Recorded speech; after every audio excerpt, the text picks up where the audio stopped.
एक addicted young man की शुरुआत होती है एक इनविंसिबल स्पेंड-थ्रिफ्ट सिस्टम के साथ। उसके पास infinite number of spirit stones हैं और हर दिन एक नया स्पेंड-थ्रिफ्ट आइटम रिफ्रेश होता है। जब तक वो पैसे उड़ाता रहेगा वो और भी स्ट्रांग होता जाएगा। इस यंग मैन का नाम येफोंग है। ओरिजिनली वो अपने होम प्लैनेट पर एक इंटरनेट एडिक्टेड ओटाकू था, पर एक्सीडेंटली वो शांतियन कॉन्टिनेंट में टाइम ट्रैवल कर गया। इससे पहले कि वो ज्यादा कुछ सोच पाता, इस दुनिया की मेमोरीज उसके दिमाग में फ्लड होने लगी। पता चला कि ये एक ऐसी दुनिया है जहां मार्शल प्रॉविस सबसे ऊपर है। यहाँ अनगिनत लोग आपस में लड़ते हैं और अलग अलग सेक्ट्स ज्वाइन करते हैं। यहाँ तक कि एक न्यूली एस्टैब्लिश्ड सेक्ट भी बहुत सारी एप्लीकेशंस अट्रैक्ट कर सकती है। और उसके ठीक सामने जो स्टार सोल सेक्ट थी वो बस आधे महीने पहले ही एस्टैब्लिश हुई थी। येफोंग का इस असेसमेंट के क्राउड में शामिल होने का कोई प्लान नहीं था, क्योंकि उसने अभी तक कोई चीट लाइक एबिलिटीज नहीं देखी थी। उसने सोचा कि लो प्रोफाइल रखना और छुपने की जगह ढूंढना ज्यादा बेटर है। पर जैसे ही वो निकलने वाला था, दो लोग स्टार सोल सेक्ट के सामने लैंड हुए। इनमें से leading woman sect leader Luo Chinchua थी। उसने आज के डिसाइपल्स एक्सेप्ट करने के रूल्स अनाउंस किए। किसी क्वालिफिकेशन, एज या कल्टिवेशन लेवल की जरूरत नहीं है। जैसे ही ये वर्ड्स बाहर आए, एटमॉस्फेयर एक्सप्लोड हो गया। सबको लगा कि उन्हें ज्वाइन करने का चांस मिल गया है। हालांकि येफोंग का पूरा फोकस उस औरत की अनपैरेलल ब्यूटी पर था, जो उसके पिछले वर्ल्ड की इन्फ्लुएंसर्स से भी बहुत बेटर थी। लेकिन लुओ चिंचुआ ने एक रिक्वायरमेंट रख दी। 1 घंटे के अंदर सेक्ट ज्वाइन करने के लिए 10,000 low grade spirit stone submit करने होंगे। एक ही इंस्टेंट में पहले से एक्साइटेड क्राउड पर जैसे ठंडा पानी गिर गया, क्योंकि ये प्राइस सिंपली बहुत एक्सपेंसिव था। सबने एक एक करके रिफ्यूज कर दिया और एक झटके में स्टार सोल सेक्ट की रेपुटेशन नीचे गिर गई। येफोंग खुद बहुत सरप्राइज था। उसने एक्सपेक्ट नहीं किया था कि दूसरी दुनिया में भी ऐसे ग्रीडी बिजनेसेस होंगे। शायद कोई बेवकूफ ही इसके लिए एग्री करेगा। पर ठीक उसी वक्त येफोंग के सामने एक सिस्टम विंडो पॉपअप हुई। ये उसकी चीट एबिलिटी की अवेकनिंग थी, जिसका नाम था इनविंसिबल स्पेंड-थ्रिफ्ट सिस्टम। येफोंग ने सोचा था कि इसके लिए उसे कुछ साल वेट करना पड़ेगा, पर उसने एक्सपेक्ट नहीं किया था कि ये इतनी जल्दी आ जाएगा। लेकिन ये सिस्टम थोड़ा कंफ्यूजिंग लग रहा था। सिस्टम ने सिंपली एक्सप्लेन किया, स्ट्रांग बनने के लिए बस पैसे उड़ाओ, तुम बस स्प्लर्ज करो, बाकी सिस्टम संभाल लेगा। फिर येफोंग ने इन्फॉर्मेशन पैनल ओपन किया। एज एक्सपेक्टेड उसकी कॉम्बैट लेवल बहुत लो थी, पर स्पेंड-थ्रिफ्ट कैटेगरी के अंडर जो आइटम लिस्टेड था वो काफी शॉकिंग था। ये एक्चुअली 10,000 टियर 9 हेवनली थंडर टैलिस्मन्स थे। पता चला कि सिस्टम न सिर्फ इन्फिनिट स्पिरिट स्टोन्स देता है, बल्कि हर दिन एक अलग स्पेंड-थ्रिफ्ट आइटम भी देता है। होस्ट को इसे रोज पूरा खर्च करना होता है। ऐसा करके वो रिवॉर्ड के रूप में स्पेंड-थ्रिफ्ट पॉइंट्स अर्न कर सकता है। हालांकि अगर वो सब खर्च करने में फेल हो गया तो पॉइंट्स डिडक्ट कर लिए जाएंगे। ये स्पेंड-थ्रिफ्ट पॉइंट्स वो करेंसी हैं जो स्ट्रांग बनने के लिए यूज होती हैं, जिन्हें रियम्स, मार्शल स्किल्स, डिवाइन पावर्स और बाकी आइटम्स के लिए एक्सचेंज किया जा सकता है। इन रूल्स को देखकर येफोंग को थोड़ा प्रेशर फील हुआ। उसी वक्त सिस्टम ने अपना पहला टास्क इशू किया, स्टार सोल सेक्ट ज्वाइन करो। दूसरी तरफ लुओ चिंचुआ ने इंटेंशनली इतनी स्ट्रिक्ट रिक्वायरमेंट्स रखी थी। इसका रीजन ये था कि उसके फादर शांतियन कॉन्टिनेंट के super strong star extreme sect के लीडर लुओ वुमन है। उन्होंने स्पेसिफिकली लुओ चिंचुआ को एक सेक्ट एस्टैब्लिश करने के लिए भेजा था, ताकि उसकी स्टेट ऑफ माइंड टेम्पर हो सके। पर लुओ चिंचुआ जो सिर्फ कल्टिवेट करना और असेंड चाहती थी, वो इन छोटी मोटी ट्रिवियल मैटर्स में पड़ना नहीं चाहती थी। उसकी इस डेडिकेशन का रीजन एक सीक्रेट था। वो हायर रेल्म्स की एक होली वुमन की रीइंकार्नेशन है, जो रिवेंज के लिए वापस कल्टिवेट करके ऊपर जाना चाहती है। Back to the present. थोड़ी देर वेट करने के बाद जब किसी ने साइन अप नहीं किया, तो लुओ चिंचुआ वहां से निकलने की तैयारी करने लगी। उसकी नजरों में किसी के लिए भी ये प्राइस मीट करना इम्पॉसिबल था। पर इससे पहले कि वो कुछ कदम चल पाती, एक मेल वॉइस ने उसे पुकारा, सेक्ट लीडर प्लीज वेट, मैं ज्वाइन करना चाहता हूँ। ये देखकर कि शुरुआत के टाइम सेक्ट को फंड्स की सख्त जरूरत है, मैं 100,000 low grade spirit stones contribute करने के लिए तैयार हूँ। ये सुनकर लुओ चिंचुआ स्टन रह गई। उसे विश्वास नहीं हुआ कि इस रिमोट प्लेस में कोई इतना प्राइस अफोर्ड कर सकता है। मुड़कर उसने देखा तो एक यंग मैन उनकी तरफ आ रहा था। ये और कोई नहीं, येफोंग था। भले ही उसने अभी थोड़ी देर पहले पे करने वालों को बेवकूफ बोला था, पर अब वो खुद वो बेवकूफ बनने को तैयार था। ये कहने के बाद उसने एक रिंग निकाली जिसमें 100,000 लो ग्रेड स्पिरिट स्टोन्स थे। आज वो किसी भी कीमत पर स्टार सोल सेक्ट ज्वाइन करना चाहता था। स्टोरेज रिंग रिसीव करने के बाद लुओ चिंचुआ ने तुरंत उसे एग्जामिन किया। उसके सरप्राइज के लिए उसमें सच में 100,000 लो ग्रेड स्पिरिट स्टोन्स थे। वो न सिर्फ इस बात से शॉक्ड थी कि यहाँ कोई इसे अफोर्ड कर सकता है, बल्कि उसे यकीन नहीं हो रहा था कि इस दुनिया में इतना जेनरस बेवकूफ भी एग्जिस्ट करता है। इंक्रेडुलस फील करते हुए लुओ चिंचुआ ने पूछा, क्या तुम श्योर हो कि तुम हमारी सेक्ट ज्वाइन करना चाहते हो? तुम्हें पता होना चाहिए कि हमारी सेक्ट के पास अभी रुकने के लिए एक जगह तक नहीं है। येफोंग ने कैजुअली कहा कि ये कोई बड़ी बात नहीं है, मेरे पास बहुत पैसा है, मैं सेक्ट बिल्ड करने में हेल्प कर सकता हूँ। लुओ चिंचुआ इस बंदे से पूरी तरह डिफीटेड फील कर रही थी, फिर भी वो येफोंग को डिस्वेड करना चाहती थी। उसकी सेक्ट के पास ऑफर करने के लिए कोई रिसोर्सेज नहीं थे। उसे ज्वाइन करना येफोंग के लिए एक नुकसान होता। पर स्पेंड-थ्रिफ्ट सिस्टम के होते हुए येफोंग को कभी रिसोर्सेज की कमी कहाँ थी। उसने तुरंत अनाउंस किया कि फ्यूचर में सेक्ट के रिसोर्सेज वो खुद प्रोवाइड करेगा। फ्रस्ट्रेशन में लुओ चिंचुआ का ब्लड प्रेशर फिर से हाई हो गया। इस वक्त येफोंग को भी रियलाइज हुआ कि वो शायद नहीं चाहती थी कि वो ज्वाइन करे। अपना गुस्सा कंट्रोल करते हुए लुओ चिंचुआ ने अपने मन में सोचा, ये पागल कहां से आ गया। वो सच में किसी को अपनी सेक्ट में ज्वाइन नहीं करवाना चाहती थी। उसकी इनर टर्मोइल इतनी इंटेंस थी कि एक पल के लिए वो येफोंग को मार डालने के वर्ज पर थी, पर क्योंकि उसने प्रॉमिस किया था, वो अपने वर्ड से पीछे नहीं हट सकती थी। उसने येफोंग से कहा, तुम ज्वाइन कर सकते हो, पर मैं तुम्हें कल्टिवेशन में इंस्ट्रक्ट नहीं करूंगी, तुम्हें सब कुछ खुद ही समझना पड़ेगा। ये सुनकर येफोंग सच में थोड़ा चौंक गया। हालांकि थोड़ा सोचने के बाद उसे रियलाइज हुआ कि उसे शायद किसी दूसरे की जरूरत नहीं है सिखाने के लिए। येफोंग को सोच में डूबा देखकर लुओ चिंचुआ को लगा कि वो अपना डिसीजन रिकंसिडर कर रहा है। उम्मीद थी कि शायद वो पीछे हट जाए। हालांकि अगले ही पल येफोंग ने नॉनचलॉन्टली कहा, सेक्ट लीडर डोंट वरी, मुझे किसी चीज की जरूरत नहीं है। येफोंग अंदर ही अंदर एक्सटैटिक था। एक ऐसी सेक्ट ज्वाइन करना जहां वो बिना किसी के रोके अपने टास्क कंप्लीट कर सके, वो क्यों नहीं ज्वाइन करेगा? इस बार लुओ चिंचुआ पूरी तरह से डिफीट हो चुकी थी, इतना कि वो ऑलमोस्ट घुटनों पर गिरकर खून थूकने वाली थी। उसे समझ नहीं आ रहा था कि कोई खुशी खुशी 100,000 लो ग्रेड स्पिरिट स्टोन्स क्यों स्पेंड करेगा। क्या आसमान ने इसे उसकी जिंदगी अजाब करने के लिए भेजा है? यही सोचकर लुओ चिंचुआ ने गुस्से में अपना वेपन निकाल लिया, येफोंग को मारने के लिए तैयार। साइड से ओल्ड बाय ने जल्दी से लुओ चिंचुआ को रोका। यंग मिस, हम चीजों को और मुश्किल नहीं बना सकते। सेक्ट को कम से कम एक डिसाइपल तो एक्सेप्ट करना ही पड़ेगा। येफोंग ये सब देखकर डम्बफाउंडेड था। इतना पैसा खर्च करने के बाद भी वो खुश क्यों नहीं थी? काम होने के बाद लुओ चिंचुआ के पास येफोंग को एक्सेप्ट करने के अलावा कोई ऑप्शन नहीं बचा। हालांकि उसने अग्री कर लिया, पर उसके अंदर बहुत रिजेंटमेंट भरा था। दूसरी तरफ येफोंग ने अपना टास्क कंप्लीट कर लिया था और टोटल 200 स्पेंडथ्रिफ्ट पॉइंट्स अर्न कर लिए थे। अब उसकी स्पेंडिंग जर्नी शुरू हो सकती थी। इसके बाद येफोंग ने एक्साइटेडली सिस्टम से पूछा कि क्या और भी टास्क्स हैं। उसे अभी तक नहीं पता था कि स्पेंडथ्रिफ्ट पॉइंट्स किस काम आते हैं, पर वो और ज्यादा अक्यूमुलेट करने के लिए ईगर था। सिस्टम ने रिस्पॉन्ड किया कि जिन पीरियड्स में कोई टास्क नहीं होता वो खुद से स्पेंडथ्रिफ्ट बिहेवियर्स एक्सप्लोर कर सकता है। रिसोर्सेज की कंजम्पशन डायरेक्टली स्पेंडथ्रिफ्ट पॉइंट से रिलेटेड नहीं थी, पर कोई भी स्पेंडथ्रिफ्ट एक्शन उसे सर्टेन पॉइंट्स ग्रांट करेगा। सिचुएशन को समझते हुए येफोंग ने एक सोल्यूशन सोचा। वो डिसाइसिवली लुओ चिंचुआ के पास गया और पूछा, क्योंकि वो अकेला डिसाइपल है तो क्या ये बात उसे उनका डायरेक्ट डिसाइपल नहीं बनाती? लुओ चिंचुआ ने तुरंत रिफ्यूज कर दिया। उसे सेक्ट में घुसने देना ही अपने आप में एक दर्द-ए-सर था, पर उसे डायरेक्ट डिसाइपल मानना, नो वे। तब येफोंग ने अपना इंटेंशन बताया। वो डायरेक्ट डिसाइपल की पोजीशन को एक हाई प्राइस पर खरीदना चाहता था। दोनों एक पल के लिए स्टन रह गए। क्या इस तरह का ऑपरेशन भी एग्जिस्ट करता है? अपने होश में आते हुए लुओ चिंचुआ हंस पड़ी। ये लड़का सच में कुछ अलग ही था। उसने bluntly 100,000 high quality spirit stones का प्राइस कोट कर दिया। अगर वो इतना ला सका तो वो उसे अपना डायरेक्ट डिसाइपल बना लेगी। येफोंग डम्बफाउंडेड रह गया। ये उसे थोड़ा अनबिलीवेबल लगा। ये देखकर लुओ चिंचुआ काफी स्मग फील कर रही थी। उसे लगा कि उसने फाइनली उसे फंसा लिया है। आखिर थर्ड रेट सेक्ट्स के पास भी 100,000 हाई क्वालिटी स्पिरिट स्टोन्स नहीं होते। हालांकि अगले ही पल स्टन्ड होने की बारी उसकी थी। येफोंग को विश्वास नहीं हो रहा था कि इसकी कॉस्ट बस इतनी सी होगी। उसने अज्यूम किया था कि प्राइस बहुत ज्यादा होगा। अपनी सिंसेरिटी दिखाने के लिए येफोंग ने तुरंत एक स्टोरेज रिंग निकाली जिसमें 500,000 हाई क्वालिटी स्पिरिट स्टोन्स थे। येफोंग सीक्रेटली बहुत खुश था। सच में वो एक्सट्रावेगेंट होने के लिए ही पैदा हुआ था। उसने आसानी से स्पिरिट स्टोन्स की एक और वेव स्प्लर्ज कर दी थी। एज एक्सपेक्टेड सिस्टम ने इस स्पेंडथ्रिफ्ट बिहेवियर को रीजनेबल माना और उसे 200 स्पेंडथ्रिफ्ट पॉइंट्स और रिवॉर्ड कर दिए। लुओ चिंचुआ इस वक्त अपने लाइफ डिसीजंस पर क्वेश्चन कर रही थी। 500,000 हाई क्वालिटी स्पिरिट स्टोन्स अगर किसी थर्ड रेट सेक्ट को दिए जाते तो उसे एक पूर्वज की तरह पूजा जाता। उसने उसकी सेक्ट ही क्यों चूज की? लुओ चिंचुआ ने साय किया। अब वो कुछ नहीं कर सकती थी। बोली हुई बात गिरे हुए पानी की तरह होती है। उसने येफोंग को अपना मेन डायरेक्ट डिसाइपल बनाने के लिए एग्री किया और वेलकमिंग गिफ्ट के तौर पर उसे मिस्टिक एजर सोर्ड थमा दी। अंदर ही अंदर लुओ चिंचुआ बिल्कुल एम्बैरेस्ड फील कर रही थी। इन्फिनिट होली ग्राउंड की डिग्निफाइड मेडन ने न सिर्फ एक बार्गेन पर डायरेक्ट डिसाइपल एक्सेप्ट किया था, बल्कि उसे वेलकमिंग गिफ्ट भी देना पड़ा। अगर ये बात बाहर चली गई तो ये बहुत ही शर्मनाक होगा। दूसरी तरफ येफोंग इस पॉइंट पर ऑलमोस्ट रोने वाला था। मिस्टिक एजर सोर्ड रिसीव करने के बाद इसने एक्चुअली सिस्टम को नाखुश कर दिया। एक रियल स्पेंडथ्रिफ्ट को गिफ्ट्स एक्सेप्ट नहीं करने चाहिए, इसलिए सिस्टम ने येफोंग के 20 स्पेंडथ्रिफ्ट पॉइंट्स डिडक्ट कर लिया। अगर उसने 1 घंटे के अंदर इसे वापस कर दिया तो पॉइंट्स रिस्टोर हो जाएंगे। येफोंग बहुत फ्रस्ट्रेटेड था। ये डांस सिस्टम बहुत नखरे वाला था। मिस्टिक एजर सोर्ड वापस करने के लिए येफोंग तुरंत अपने घुटनों पर बैठ गया और दोनों हाथों से सोर्ड प्रेजेंट की। लुओ चिंचुआ ने पजल्ड होकर उसे देखा। तुम क्या कर रहे हो? पता चला कि येफोंग का इंटेंशन पैसे खर्च करना था, ना कि मुफ्त में कुछ लेना। ये सुनकर लुओ चिंचुआ आग बबूला हो गई। तुरंत मिस्टिक एजर सोर्ड वापस छीनते हुए उसने रिवर्स अटैक किया। क्या तुम्हें सच में लगता है कि पैसा सब कुछ खरीद सकता है? अगर तुम्हें मेरी गुडविल अप्रिशिएट नहीं करनी तो मत करो। अनॉयड होकर लुओ चिंचुआ सोचने लगी, ये कैसा डिसाइपल है? इसे वैल्यू का कुछ पता ही नहीं है। ये एक 7th ऑर्डर स्पिरिट टूल है, सेक्ट का ट्रेजर, और ये इसे वापस करने की हिम्मत कर रहा है। फिर वो गुस्से से भरे चेहरे के साथ उड़कर चली गई। येफोंग बस पजल्ड वहां खड़ा रह गया और ओल्ड बाई से पूछा, क्या सेक्ट मास्टर थोड़ी दिमाग से कमजोर है? वो पैसे कमाने का मौका मिस कर रही है। ओल्ड बाई ने उससे चुप रहने को कहा। अगर सेक्ट लीडर ने तुम्हें सुन लिया तो हमारा खेल खत्म हो जाएगा। ओल्ड बाई फिर अपने आप में सोचने लगा, इस ऑर्डिनरी इंसान के पास इतनी इनॉर्मस वेल्थ कैसे हो सकती है? पर ठीक है, यंग लेडी की स्टेट ऑफ माइंड स्टैग्नेंट हो चुकी थी। उनकी कल्टिवेशन में कोई चेंज नहीं आ रहा था, पर जब से ये यंग मैन आया है वो चेंज और ग्रो होती लग रही है। ऐसा लगता है कि यही इस स्टेलमेट को तोड़ने की चाबी है। ओल्ड बाय फिर जल्दी से येफोंग को वापस सेक्ट में ले गया। बोर्डम के मारे येफोंग फ्लाइंग सोर्ड पर बैठकर बर्ड्स काउंट कर रहा था। यहां तक कि टाइम पास करने के लिए उसने एक बर्ड को अपने सर पर घोंसला तक बनाने दिया। उसने सिस्टम से पूछा कि स्पेंडथ्रिफ्ट पॉइंट्स कैसे यूज करने हैं। एक पर्सनल इन्फॉर्मेशन पैनल पॉपअप हुआ। उसके स्पेंडथ्रिफ्ट पॉइंट्स 400 तक पहुंच गए थे और उसे आज की अर्निंग्स यूज करने का मौका नहीं मिला था। क्या चीट्स होने का यही फायदा है? उसने सोचा। सिस्टम ने फिर उसके बाद रियल्म्स एक्सप्लेन किए, लो से हाई तक। वो थे spirit sea, Q activation, merging spirit, foundation, divine repository, purple mansion, original spirit, void penetration, tribulation crossing realm और इसी तरह आगे। और स्पेंडथ्रिफ्ट पॉइंट्स इन रियल्म्स को एनहांस करने के लिए यूज किए जा सकते थे। स्पिरिट सी रियल्म के हर अपग्रेड के लिए 10 पॉइंट्स चाहिए थे। क्यूआई एक्टिवेशन रियल्म के हर लेवल के लिए 100 पॉइंट्स और इसी तरह आगे बढ़ता गया। ये सुनकर येफोंग ओवरवेलमिंग फील करने लगा। अगले लेवल्स के लिए पॉइंट्स की रिक्वायरमेंट बहुत ज्यादा है। क्या ये 10 फोल्ड इंक्रीज नहीं हो रही?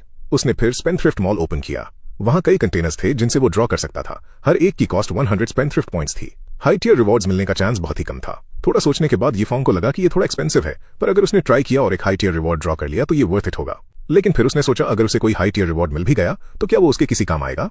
सिस्टम तब बीच में बोला और समझाया, फॉर एग्जाम्पल अगर तुम एक एल्केमिस्ट के सामने 9th ग्रेड एलिक्सर क्रश कर देते हो तो ये एक स्पेंडथ्रिफ्ट एक्शन माना जाएगा। यीफोंग सच में ऐसा करना चाहता था, पर अभी वो सिर्फ एक मॉडल था। कल्टिवेटर्स के सामने अपनी वेल्थ फ्लॉन्ट करना सिर्फ उसे जल्दी ही क्रश करवा देगा। ताकत हासिल करने के लिए यीफोंग ने 90 स्पेंडथ्रिफ्ट पॉइंट्स खर्च किए अपनी स्ट्रेंथ को स्पिरिट सी रेल्म के 9th लेवल पर बढ़ाने के लिए। इस अचानक हुए ब्रेक थ्रू ने ओल्ड बाय का ध्यान खींचा। पीछे मुड़कर वो बुरी तरह चौंक गया। ये लड़का सच में अपना स्पिरिट सी फॉर्म कर रहा है। उसने उड़ना बंद किया, यीफोंग के आसपास की स्पिरिचुअल एनर्जी को प्रोब किया और एक बार फिर होश खो बैठा। सिर्फ स्पिरिट सी फॉर्म करने के लिए इसे इतनी इमेंस स्पिरिचुअल एनर्जी की जरूरत क्यों है? ये तो दर्जनों लोगों के लिए काफी होगी। उस वक्त अपनी कॉन्शियसनेस में यीफोंग भी काफी बैफल्ड था। स्पिरिट सी फॉर्म होने में इतना लंबा वक्त क्यों लग रहा है? जैसे ही उसने ये सोचा और ज्यादा स्पिरिचुअल एनर्जी उसके आसपास इकट्ठी होने लगी, ओल्ड बाय और भी ज्यादा हक्का बक्का था। क्या ये और आगे ब्रेक थ्रू करने की कोशिश कर रहा है? यूजुअली कल्टिवेशन का पहला स्टेप स्पिरिट सी फॉर्म करना होता है, जो फाउंडेशन रखने जैसा है। इस प्रोसेस के लिए शांत माहौल चाहिए होता है और एलिक्सर्स की मदद ली जाती है ताकि फॉर्मेशन मैक्सिमाइज हो सके, और इसे फॉर्म होने के बाद स्टेबलाइज करने का टाइम चाहिए होता है। पर उसने यीफोंग को कोई एलिक्सर्स लेते नहीं देखा। फ्लाइट के दौरान फॉर्म करने की बात तो बहुत दूर की थी। एक पल बाद ओल्ड बाय दोबारा डमस्ट्रक हो गया, क्योंकि यीफोंग का रेल्म कंटिन्यूअसली ब्रेक थ्रू कर रहा था। अचानक वो स्पिरिट सी रेल्म के फर्स्ट लेवल से सीधा 9th लेवल के पीक पर पहुंच गया। ओल्ड बाय बिल्कुल हॉरिफाइड था। ये किस किस्म का जीनियस है? No spiritual roots, no problem. Breakthrough complete होने के बाद यीफोंग उठ गया, पर वो बहुत सेटिस्फाइड नहीं था क्योंकि इसमें पूरे 10 मिनट्स लग गए थे। हाँ, उसके हिसाब से 10 मिनट बहुत लंबा वक्त था। उसके लॉजिक के अकॉर्डिंग क्या ये इंस्टेंटेनियस नहीं होना चाहिए था? उसने एक इनोसेंट फेस बनाकर पूछा, ओल्ड बाय मुझे 9 रेल्म्स ब्रेक थ्रू करने में 10 मिनट लग गए, क्या सेक्ट मास्टर मुझे एक फेलियर नहीं समझेंगी? ओल्ड बाय को समझ नहीं आया कि वो क्या जवाब दे। वो सोच रहा था कि क्या यीफोंग ब्रैगिंग कर रहा है। अगर ये एक फेलियर था तो वो खुद तो एक फेलियर से भी बदतर था। पास में अबंडेंट रिसोर्सेज होने के बाद भी ओल्ड बाय को स्पिरिट सी फॉर्म करने से लेकर 9th लेवल के पीक तक पहुंचने में 8 महीने लग गए थे। उसी वक्त ओल्ड बाय को रियलाइज हुआ कि यीफोंग को कल्टिवेशन टेक्निक से वेपन्स क्यों नहीं चाहिए थे। उसके पास जरूर अपनी खुद की एक पावरफुल टेक्निक होगी। पर यीफोंग कंफ्यूज था। कौन सी टेक्निक? मेरे पास कोई नहीं है। ये सुनकर कि यीफोंग के पास कोई टेक्निक नहीं थी, ओल्ड बाय के चेहरे पर डिसबिलीफ छा गया। सच्चाई वेरीफाई करने के लिए उसने पर्सनली यीफोंग को एग्जामिन किया और एक बार फिर झटके में आ गया। यीफोंग के पास कोई स्पिरिचुअल रूट्स नहीं थे और उसका स्पिरिट सी एक अनंत समुंदर की तरह वास्ट था। इस पॉइंट पर ओल्ड बाय पूरी तरह से बैफल्ड था। उसने डिसाइड किया कि सेक्ट वापस लौटने तक वेट करते हैं ताकि यंग मिस्ट्रेस खुद इसे देख सके। स्टार सोल सेक्ट पहुंचने के बाद लुओ चिंचुआ से मिलते ही ओल्ड बाय ने यीफोंग के ब्रेक थ्रू की बात बताई और कहा कि उसका स्पिरिट सी उनसे 20 गुना ज्यादा बड़ा है और वो तेजी से स्पिरिट सी रेल्म के पीक पर पहुंच गया है। पर सबसे अजीब बात यह थी कि उसके पास कोई स्पिरिचुअल रूट्स नहीं थे। लुओ चिंचुआ आश्चर्यचकित रह गई। उसने डिसाइड किया कि वो पर्सनली उसे प्रोब करेगी। उसके सरप्राइज के लिए ओल्ड बाय ने जो कहा वो सच था। उसने हैरानी से यीफोंग से पूछा, बिना स्पिरिचुअल रूट्स के तुमने ब्रेक थ्रू कैसे किया? तभी बाहर से एक मॉकिंग हंसी आई। फुल मून सेक्ट विजिट पर आई थी स्टार सोल सेक्ट के मास्टर से ऑडियंस रिक्वेस्ट करते हुए। एक एल्डरली मैन ने मैलिस के साथ कहा, स्टार सोल सेक्ट इतनी सीक्रेटिव क्यों है? ऐसा तो नहीं हो सकता कि तुम्हारे पास कोई डिसाइपल्स ही ना हो। लुओ चिंचुआ सच में परेशान हो चुकी थी। आज ही उसने एक अजीब सा नया डिसाइपल एक्सेप्ट किया था जो पहले ही काफी बड़ा दर्देसर था और अब उसे इन विजिटर्स को हैंडल करना पड़ेगा। वो शांति से कल्टिवेट कैसे करेगी? फिर वो उन्हें कन्फ्रंट करने बाहर गई, उनके इंटेंशंस पूछते हुए। एल्डरली मैन ने कहा कि उसने सुना था कि स्टार सोल सेक्ट ज्वाइन करने के लिए 10,000 लो ग्रेड स्पिरिट स्टोन्स चाहिए थे। इस बात ने उसे बहुत इंट्रीग किया, इसलिए वो अपने डिसाइपल्स को खुद देखने के लिए लाया था और उन्हें एक मैच के लिए चैलेंज कर रहा था। ये सुनकर लुओ चिंचुआ और भी गुस्से में आ गई। अगर कोई डिसाइपल्स नहीं होते तो वो आसानी से इस न्यूसेंस को रिफ्यूज कर सकती थी। पर तभी उसने सोचा, अगर यीफोंग को एक सबक मिल गया तो क्या वो स्टार सोल सेक्ट छोड़ देगा? इसलिए उसने यीफोंग को इस चैलेंज को एक्सेप्ट करने दिया। यीफोंग को इससे कोई प्रॉब्लम नहीं थी, पर उसे क्लियर करना था कि क्या वो टैलिस्मन्स यूज कर सकता है। आखिरकार उसके पास वेस्ट करने के लिए अभी भी 10,000 टैलिस्मन्स बचे थे। ये सुनकर कि वो यूज कर सकता है, यीफोंग कॉन्फिडेंटली आगे आया। फिर उसने अपने हेवनली थंडर टैलिस्मन समन किए और उनका एक छोटा सा पहाड़ बना दिया, जिसे देखकर फुल मून सेक्ट के डिसाइपल्स दंग रह गए। डैम, इसके पास इतने सारे हेवनली थंडर टैलिस्मन्स कहां से आए? हर एक हेवनली थंडर टैलिस्मन एक 9th ग्रेड स्पिरिट आइटम की एनर्जी फ्लक्चुएशंस एमिट कर रहा था, जिसका मतलब था कि हर एक टैलिस्मन 9th level spirit sea realm का फुल फोर्स अटैक अनलीश कर सकता था। वो एल्डरली मैन डम्फाउंडेड रह गया। उसके 3 डिसाइपल्स सिर्फ 9th level of spirit sea realm पर थे। इतने सारे टैलिस्मैन्स के सामने अगर उसके पास और भी डिसाइपल्स होते तब भी वो नहीं जीत सकते थे। यीफोंग को इस बात की कोई परवाह नहीं थी। तुमने ही तो कहा था कि मैं टैलिस्मैन्स यूज कर सकता हूं। वो खुशी खुशी अपने हेवनली थंडर टैलिस्मैन्स फेंकने लगा, खुद को पूरी तरह से एंजॉय करते हुए। एक ही इंस्टेंट में पूरा मैदान अनगिनत एक्सप्लोजन्स की आवाजों से गूंज उठा। लुओ चिंचुआ और बाकी सब ठगे से रह गए। इनमें से हर एक 9th ग्रेड हेवनली थंडर टैलिस्मैन था और हर एक की कीमत कम से कम 1000 लो ग्रेड स्पिरिट स्टोन्स थी। सेम रेल्म के कल्टिवेटर्स के लिए एक टैलिस्मैन को उनका ट्रम्प कार्ड माना जाता है और यहाँ यीफोंग उन्हें ऐसे फेंक रहा था जैसे वो कचरा हो। सबकी सेंस ऑफ वैल्यू को पूरी तरह हिलाकर रख दिया। फुल मून सेक्ट के तीनों डिसाइपल्स शेल शॉक थे, जल्दी जल्दी अपने मास्टर को भागने के लिए पुकार रहे थे। सोच रहे थे कि ये लड़का तो एक बड़ा चीट है। लुओ चिंचुआ एग्जैस्परेटेड थी। ये बच्चा इतना अमीर कैसे हो गया? उसने ओरिजिनली सोचा था कि ये पिट जाएगा और खुद ही यहां से चला जाएगा, पर अब ये पॉसिबल नहीं लग रहा था। यीफोंग ने घमंड के साथ अपनी मास्टर की तरफ देखा, जैसे कह रहा हो मैंने अच्छा किया ना। हालांकि लुओ चिंचुआ ने इसका गलत मतलब निकाला। उसे लगा यीफोंग सोच रहा है कि वो कमजोर है, इसलिए उसने उससे फुल मून सेक्ट के डिसाइपल से फाइट करवाई। लगता है उसे बाद में एक मास्टर के तौर पर अपनी अथॉरिटी दिखानी पड़ेगी। कई घंटों की बॉम्बिंग के बाद फुल मून सेक्ट के तीनों डिसाइपल्स की हालत मिजरेबली खराब हो चुकी थी। वो बस इधर उधर डॉज कर सकते थे, जबकि यीफोंग एक्सटैटिक था और बस फेंकता जा रहा था, अपने इस वेस्टफुल एक्ट में पूरी तरह डूबा हुआ। आखिरकार उन डिसाइपल्स के पास रोने और अपने मास्टर से रेस्क्यू मांगने के अलावा कोई चारा नहीं बचा। वो बूढ़ा इंसान शायद गलत समझ बैठा। उसे लगा कि ये सारे टैलिस्मैन्स यीफोंग को स्टार सोल सेक्ट ने दिए हैं, तभी इनके रिक्रूटमेंट स्टैंडर्ड्स इतने हाई हैं। रियलाइज करने के बाद कि उसने अपनी औकात से बढ़कर पंगा ले लिया है, उस बूढ़े आदमी ने डिसाइड किया कि वो अपने डिसाइपल्स को लेकर चला जाएगा। ये देखकर ये लुओ चिंचुआ का शाइन करने का चांस था। वो उस बूढ़े आदमी को एक सबक सिखाना चाहती थी। उसने ओरिजिनल स्पिरिट रेल्म में अपनी असली ताकत रिवील की, जिसे देखकर वो बूढ़ा इंसान डम्बस्ट्रक रह गया। उनका खुद का सेक्ट लीडर भी सिर्फ डिवाइन रिपोजिटरी रेल्म पर था। लुओ चिंचुआ की स्ट्रेंथ के आगे वो अकेले उनकी पूरी सेक्ट को तबाह कर सकती थी। हालांकि लुओ चिंचुआ उनकी सेक्ट को वाइप आउट करने की हद तक नहीं जाती, पर उसने ये जरूर डिमांड किया कि उनमें से हर एक को अपनी एक बाजू यहीं छोड़नी पड़ेगी। अपनी जान बचाने के लिए उनके पास कंप्लाई के अलावा कोई चारा नहीं था। आखिरकार लुओ चिंचुआ ने उन्हें वहां से जाने को कहा। ये सब देखकर यीफोंग सच में डर गया था। उसे पता नहीं था कि उसकी ब्यूटीफुल मास्टर इतनी रूथलेस भी हो सकती है। लुओ चिंचुआ ने सिर्फ इस पर अपनी कंपोजर मेंटेन करते हुए उसे बचे हुए टैलिस्मैन्स वापस उठाने को कहा, पर अंदर ही अंदर वो हेल्पलेस फील कर रही थी। इतना सब होने के बाद भी वो यीफोंग को भगा नहीं पाई। इस पॉइंट पर यीफोंग की एक रिक्वेस्ट थी। उसके पास अभी भी 9000 से ज्यादा हेवनली थंडर टैलिस्मैन्स बचे थे। अकेले उन्हें फेंक पाना नामुमकिन था, इसलिए वो चाहता था कि लुओ चिंचुआ भी इस फन में ज्वाइन करे। इस रिक्वेस्ट के आगे लुओ चिंचुआ स्पीचलेस थी, पर क्योंकि उसे ज्यादा परवाह नहीं लग रही थी, उसके पास कहने को कुछ नहीं था। उसे भी क्यूरियोसिटी थी ये देखने की कि ये खर्चीला लड़का आखिर कब तक ऐसी हरकतें कर सकता है। दोनों ने मिलकर हेवनली थंडर टैलिस्मैन्स फेंकना शुरू किया। एक ऐसी स्पेक्टाकुलर सीन देखकर लुओ चिंचुआ को अपनी प्रीवियस लाइफ की एक मेमोरी याद आई, जहां उसकी जूनियर सिस्टर ने उससे एक साथ फायरवर्क्स चलाने को कहा था। उसे अपनी जूनियर सिस्टर की एक लाइन याद आई, अगर हम आखिर तक खुद को एंजॉय नहीं कर सकते तो क्या ये बहुत पेनफुल नहीं होगा। अब सोचने पर उसे लग रहा था कि उसकी जूनियर सिस्टर की बात में बहुत वेट था।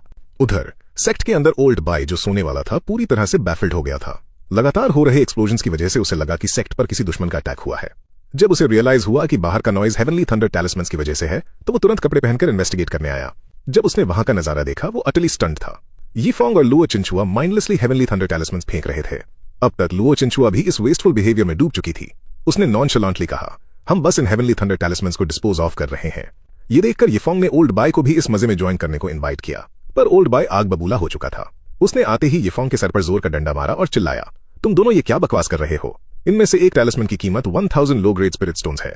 यहां तक कि अमीर स्टार सोल सेक्ट भी इस तरह की बर्बादी अफोर्ड नहीं कर सकती। और यंग लेडी, आपको क्या हो गया है? आप इस बेवकूफी में क्यों हिस्सा ले रही हैं? हालांकि ओल्ड बाय का सारा गुस्सा तब धुआं बन गया जब यीफोंग ने एक हल्की सी स्माइल के साथ 100,000 हाई ग्रेड स्पिरिट स्टोन्स निकालकर उसके आगे रख दिए। यीफोंग ने कहा, ओल्ड बाय, आपकी नींद खराब करने के लिए माफी चाहता हूं। इन स्पिरिट स्टोन्स को कुछ टॉनिक्स खरीदने के लिए कॉम्पेंसेशन समझ लीजिए। ओल्ड बाय ने तुरंत अपनी शर्ट फाड़कर अपनी रोबस्ट मसल्स दिखाई और खुशी खुशी इस वेस्टफुल एक्ट में ज्वाइन हो गया। टैलिस्मैन्स फेंकने की उसकी स्पीड इतनी तेज थी कि यीफोंग भी हैरान रह गया। सच में पैसा दुनिया को नचाता है। उसी वक्त एक सिस्टम नोटिफिकेशन अपीयर हुआ। यीफोंग ने रिवॉर्ड के रूप में 100 वॉस्टल पॉइंट्स अर्न किए थे, तो ये भी वेस्टफुल बिहेवियर में काउंट होता था। लगता है अगली बार ओल्ड बाय की मदद लेने के लिए उसे थोड़े और स्पिरिट स्टोन्स खर्च करने चाहिए। सब कुछ खत्म होने के बाद ओल्ड बाय अपनी लाइफ चॉइसेस पर क्वेश्चन कर रहा था। उसने कभी नहीं सोचा था कि बस टैलिस्मैन्स फेंकने से वो इतना एग्जॉस्टेड फील करेगा। बेशक उसने यीफोंग को याद दिलाया, फ्यूचर में अगर कोई और मैनुअल लेबर का काम हो तो मुझे जरूर बुलाना। मैं भले ही बूढ़ा हूं, पर मुझ में अभी भी जान बाकी है। लुओ चिंचुआ साइलेंटली ये सब देख रही थी, सोच रही थी कि स्टार सोल सेक्ट जल्द ही केओस में डूबने वाली है। फिर उसने ओल्ड बाय को टीज करते हुए कहा, आप स्टार एक्सट्रीम सेक्ट के 8 सीनियर एल्डर्स में से एक हैं और आपने सिर्फ 1 lakh high grade spirit stones के लिए खुद को बेच दिया। ओल्ड बाय ने भी काउंटर किया, बात स्पिरिट स्टोन्स की नहीं है, ये तो बस इस बूढ़े आदमी की इज्जत का सवाल है। सिस्टम दोबारा अपीयर हुआ और यीफोंग को 1000 वेस्टल पॉइंट से रिवॉर्ड किया। इसके साथ वो पोटेंशियली क्यूआ एक्टिवेशन रेल्म के 9th लेवल तक एडवांस कर सकता था। एक perfect 1000 points realm breakthrough करने के लिए, और बचे हुए कुछ 100 पॉइंट से वो कुछ ट्रेजर्स खोल सकता था। यीफोंग को याद आया कि स्टार सोल सेक्ट में अभी सिर्फ 3 लोग हैं। सिर्फ ओल्ड बाय पर रिलाई करके इतनी जल्दी रिसोर्सेज वेस्ट करना शायद पॉसिबल नहीं हो पाएगा। अगर उसके पास और जूनियर डिसाइपल्स होते तो उसकी बर्बादी की स्पीड कई गुना बढ़ सकती थी। उसने फ्यूचर में स्टार सोल सेक्ट को एक्सपैंड करने का सपना देखा। सेक्ट के सारे एक्सपेंसेस कवर करके वोस्ट्रल पॉइंट्स अर्न करना उसके लिए काफी आसान लगने लगा। और जैसे ऑन क्यू सेक्ट के एंट्रेंस पर एक यंग मैन अपीयर हुआ और उसने पूछा, क्या आपकी सेक्ट अभी भी नए डिसाइपल्स एक्सेप्ट करती है? जैसे ही नया डिसाइपल वुफान स्टार सोल सेक्ट में एंटर हुआ, उसे कुछ अजीब लगा। जमीन पर जगह जगह बड़े बड़े क्रेटर्स थे। एक बूढ़ा इंसान जो लग रहा था जैसे आखिरी सांसें ले रहा हो, एक फियर्स लुकिंग औरत और एक आदमी जो थोड़ा सिंपल माइंडेड लग रहा था। वुफान को इमीडिएटली फील हुआ कि ये सेक्ट अनरिलायबल है। वो सोचने लगा कि क्या अभी भी वक्त है यहां से भाग जाने का। यीफोंग ने उसका वेलकम करते हुए सीधा पॉइंट की बात की, हाँ, हम अभी भी रिक्रूटिंग कर रहे हैं। ज्वाइन करने के लिए तुम्हें 100,000 low grade spirit stones contribute करने होंगे। अगर तुम 100,000 high grade spirit stones contribute करते हो तो तुम सेक्ट मास्टर के डायरेक्ट डिसाइपल बन सकते हो। फिर उसने प्राउडली खुद को इंट्रोड्यूस किया, मैं यीफोंग हूँ, सेक्ट का पहला डिसाइपल और सेक्ट मास्टर का एल्डेस्ट डिसाइपल। ये सीन वुफान को डम्फाउंडेड कर गया। यीफोंग उम्मीद भरी नजरों से उसकी तरफ देख रहा था कि शायद वो कहेगा कि उसके पास पैसे नहीं है। ऐसे में यीफोंग उसकी एंट्री स्पॉन्सर कर सकता था। हालांकि सिस्टम ने इस आइडिया को तुरंत रिजेक्ट कर दिया, ये क्लेम करते हुए कि ऐसा वेस्टफुल मेथड जस्टिफाइबल नहीं है जब तक इसका कोई रीजनेबल एक्सप्लेनेशन ना हो। ये देखकर यीफोंग ने जल्दी से एक बहाना बनाया, हमारी आपस में काफी बनती है। जैसे ही मैंने इसे देखा, मुझे लगा ये किसी दूसरी माँ से मेरा बिछड़ा हुआ भाई है। अपने भाई पर थोड़े से पैसे खर्च करना क्या गलत है। सरप्राइजिंगली सिस्टम ने ये रीजनिंग एक्सेप्ट कर ली, पर इसी बीच वुफान चुपके से खिसकने की तैयारी कर रहा था। उसे लगा कि ये सेक्ट सिर्फ पैसों के पीछे है और ट्रस्टवर्दी नहीं है। हालांकि यीफोंग उसे इतनी आसानी से जाने देने वाला नहीं था, स्पेशली जब वो उसके वेस्टफुल प्लान्स की चाबी था। यीफोंग ने जल्दी से वुफान को एक चोक होल्ड में जकड़ लिया ताकि वो भाग न पाए। तभी वुफान को अंधेरे से अपने ग्रैंडफादर का मैसेज रिसीव हुआ, इस सेक्ट में रहो, जब मेरे अपने काम निपट जाएंगे मैं तुम्हें लेने आ जाऊंगा। अपने दादा का ऑर्डर सुनकर वुफान ने रेजिस्ट करना बंद कर दिया। दरअसल सेक्ट के एंट्रेंस से थोड़ा दूर एक ओल्ड मैन खड़ा था जो स्टार सोल सेक्ट को देख रहा था। उसने पहचान लिया था कि ये सेक्ट लुओ वुमेन की बेटी की है। ओल्ड बाय को भी वहां देखकर उसे तसल्ली हो गई थी कि उसकी सेक्ट ठीक है, इसलिए वो कंफर्टेबली वुफान को वहां ज्वाइन करने दे रहा था। यीफोंग फिर वुफान को घसीटते हुए लुओ चिंचुआ के पास ले गया और बोला, मास्टर मैं इसे अपने जूनियर डिसाइपल के रूप में चाहता हूँ। देखिए ये कितना ओबीडियंट लग रहा है। वुफान पूरी तरह से कंफ्यूज था। उसे समझ नहीं आ रहा था कि उसके दादा उसे एक ऐसी अनट्रस्टवर्दी सेक्ट में क्यों छोड़ना चाहते थे, पर दादा की बात तो माननी ही पड़ेगी। लुओ चिंचुआ हेल्पलेस फील कर रही थी। उसने सोचा कि जब इनके पास पहले से यीफोंग जैसा एक नमूना है तो एक और डिसाइपल को रखने में क्या ही नुकसान है। उसने वुफान से 10,000 लो ग्रेड स्पिरिट स्टोन्स मंगवाए, ये सोचते हुए कि नया रिक्रूट इतनी बड़ी रकम अफोर्ड नहीं कर पाएगा और खुद ही चला जाएगा। हालांकि वुफान जिसके पास फंड्स की कोई कमी नहीं थी, उसने तुरंत 10,000 लो ग्रेड स्पिरिट स्टोन्स थमा दिए और अपनी इच्छा जाहिर की कि वो स्टार सोल सेक्ट ज्वाइन करना चाहता है। लुओ चिंचुआ हैरान रह गई। क्या ये वही लड़का नहीं है जो थोड़ी देर पहले बहुत रेजिस्ट कर रहा था और जाना चाहता था? उसने सोचा कि क्या वो सच में बहुत लंबे समय तक सिक्लूड रही है? क्या इस तरह की ट्रिकरी लोगों में नया ट्रेंड बन गई है? अब लुओ चिंचुआ के पास वुफान को एक्सेप्ट करने के अलावा कोई चारा नहीं था, पर उसने साफ कर दिया कि वो उसे कोई गाइडेंस ऑफर नहीं करेगी, उससे अपनी कल्टीवेशन खुद करनी होगी। लुओ चिंचुआ ने सोचा कि अब तो ये जरूर यहां नहीं रुकेगा, पर ठीक यीफोंग की तरह ही वुफान ने कहा कि उसे कोई रिसोर्सेज या गाइडेंस नहीं चाहिए। उसकी प्राइमरी कल्टीवेशन के लिए जो भी मटेरियल्स चाहिए थे वो पहले से ही उसके ग्रैंडफादर ने उसे दे रखे थे। ये स्टेटमेंट सुनकर लुओ चिंचुआ इतनी इन्फ्यूरिएटेड हुई कि वो ऑलमोस्ट खून थूकने वाली थी। उसे समझ नहीं आ रहा था कि आजकल लोगों को बेवकूफ बनने में इतना मजा क्यों आता है। ओल्ड बाय को यह सिचुएशन मजेदार लगी और उसने लुओ चिंचुआ को कंग्रेचुलेट किया। आपको एक और डिसाइपल मिल गया मिस। डिफीटेड फील कर रही लुओ चिंचुआ सिर्फ अपनी किस्मत को एक्सेप्ट कर सकी और उन्हें बताया कि वो कल उनकी कल्टीवेशन पर उन्हें गाइडेंस देगी और आज उन्हें अपने रहने के लिए कोई जगह खुद ढूंढनी पड़ेगी। वो भारी मन के साथ वहां से चली गई। ये देखकर यीफोंग थोड़ा कंसर्न हो गया था अपनी लवली मास्टर के लिए। क्या वो इतनी ज्यादा अपसेट हो गई थी कि डिलीरियम में आ गई थी? वो सच में हमें इंस्ट्रक्ट करने वाली थी? यीफोंग ने नोटिस किया कि वुफान क्लियरली काफी अमीर है। उसने जो पहले सोचा था कि उसकी एंट्री स्पॉन्सर करेगा, अब डिसाइड किया कि डायरेक्ट डिसाइपल बनने में वो उसकी हेल्प नहीं करेगा। ऐसे एक डायरेक्ट डिसाइपल होना ही काफी था। असलियत में लुओ चिंचुआ गुस्से के मारे ऑलमोस्ट पागल हो चुकी थी। बाद में यीफोंग ने अपने नए जूनियर के साथ कॉन्वर्सेशन शुरू की। पता चला उसका नाम लंग वुफान है। अपने एल्डेस्ट डायरेक्ट डिसाइपल होने के स्टेटस का फायदा उठाते हुए यीफोंग ने इमीडिएटली वुफान को एक इनर सेक्ट डिसाइपल प्रमोट कर दिया। वुफान की बोलती बंद थी। उसकी सीनियर लगता था सबसे ज्यादा अनरिलायबल और थोड़े कम दिमाग के हैं। सेटल डाउन होने के बाद यीफोंग ने वुफान को फ्लीस करने की तैयारी की। अंदर एंटर होते ही उसने एक एक्स्ट्रॉर्डिनरी एल्केमी फर्नेस नोटिस किया। वुफान, क्या तुम एक एल्केमिस्ट हो? प्राउडली वुफान ने 3 उंगलियां उठाकर इशारा किया कि वो एक 3rd ग्रेड एल्केमिस्ट है। उसकी प्राइड समझने लायक थी, क्योंकि इस दुनिया में alchemists, artifact refiners, talisman masters, formation masters etcetera को बहुत इज्जत मिलती थी। सिर्फ एक टाइटल होना भी आपको बड़ी रिस्पेक्ट दिला सकता है, क्योंकि एक छोटी सी पिल, टैलिस्मैन या आर्टिफैक्ट भी किसी की सर्वाइवल और कल्टीवेशन डिसाइड कर सकता है। अपने दिमाग में वुफान पहले ही इमेजिन कर चुका था कि यीफोंग उससे पिल्स रिफाइन करने के लिए भीख मांग रहा है। भले ही वो अक्सर ऐसे रिक्वेस्ट रिजेक्ट कर देता था, पर अपने फेटेड सीनियर डिसाइपल की मदद करके उसे खुशी मिलेगी। इसके अलावा वुफान मर्जिंग स्पिरिट रेल्म के 9th लेयर के पीक पर था। अगर उसने अपना ये लेवल बता दिया तो उसका सीनियर अनडाउटेडली शॉक में चला जाएगा। हालांकि ये सब सिर्फ वुफान की इमेजिनेशन का हिस्सा थी। रियलिटी में वुफान के एल्केमिस्ट होने के बारे में सुनकर यीफोंग का रिएक्शन बहुत कैजुअल था। ओह, वुफान बैफल था। ये क्या था? मैं एक 3rd ग्रेड एल्केमिस्ट हूं, बस इतना ही रिएक्शन? तुम्हें एस्टॉनिश होना चाहिए था और फिर मेरी पूरी तारीफ करनी चाहिए थी। तभी यीफोंग ने अचानक पूछा, 3rd ग्रेड स्पिरिचुअल हर्ब्स में सबसे रेयर कौन सी होती हैं? वुफान ने थोड़ा सोचा और रिप्लाई किया, bamboo demon grass, white spirit flower, purple thunder fruit और इसी तरह और भी। यहां तक कि एक 9th ग्रेड एल्केमिस्ट भी रेयरली इन्हें देखता है। यीफोंग ने बात मान ली। फिर उसने सिस्टम एक्सेस किया और डायरेक्टली उन्हीं हर्ब्स को स्पेसिफाई किया जिनका नाम वुफान ने अभी लिया था। उसने लगातार 4 जार्स ओपन किए। थोड़ी देर बाद 1200 स्पेंडिंग पॉइंट्स खर्च करने के बाद उसने 2 बैम्बू डीमन ग्रास, एक व्हाइट स्पिरिट फ्लावर और 3 पर्पल थंडर फ्रूट निकाल लिए। यीफोंग को वहां फिक्स देखकर वुफान ने अज्यूम किया कि उसका सीनियर इन हर्ब्स को नहीं पहचान पा रहा और थोड़ा इग्नोरेंट फील कर रहा है। वुफान ने उसे कंसोल करते हुए कहा, ये नॉर्मल बात है उन लोगों के लिए जो एल्केमी में ट्रेन नहीं है। हालांकि उसके सरप्राइज के लिए यीफोंग अचानक बाहर भाग गया, ये बोलते हुए कि वो पानी लेने जा रहा है। वुफान अंदर ही अंदर हंसा, सोचने लगा कि उसका अनप्रेडिक्टेबल सीनियर एक्चुअली काफी कंसिडरेट है।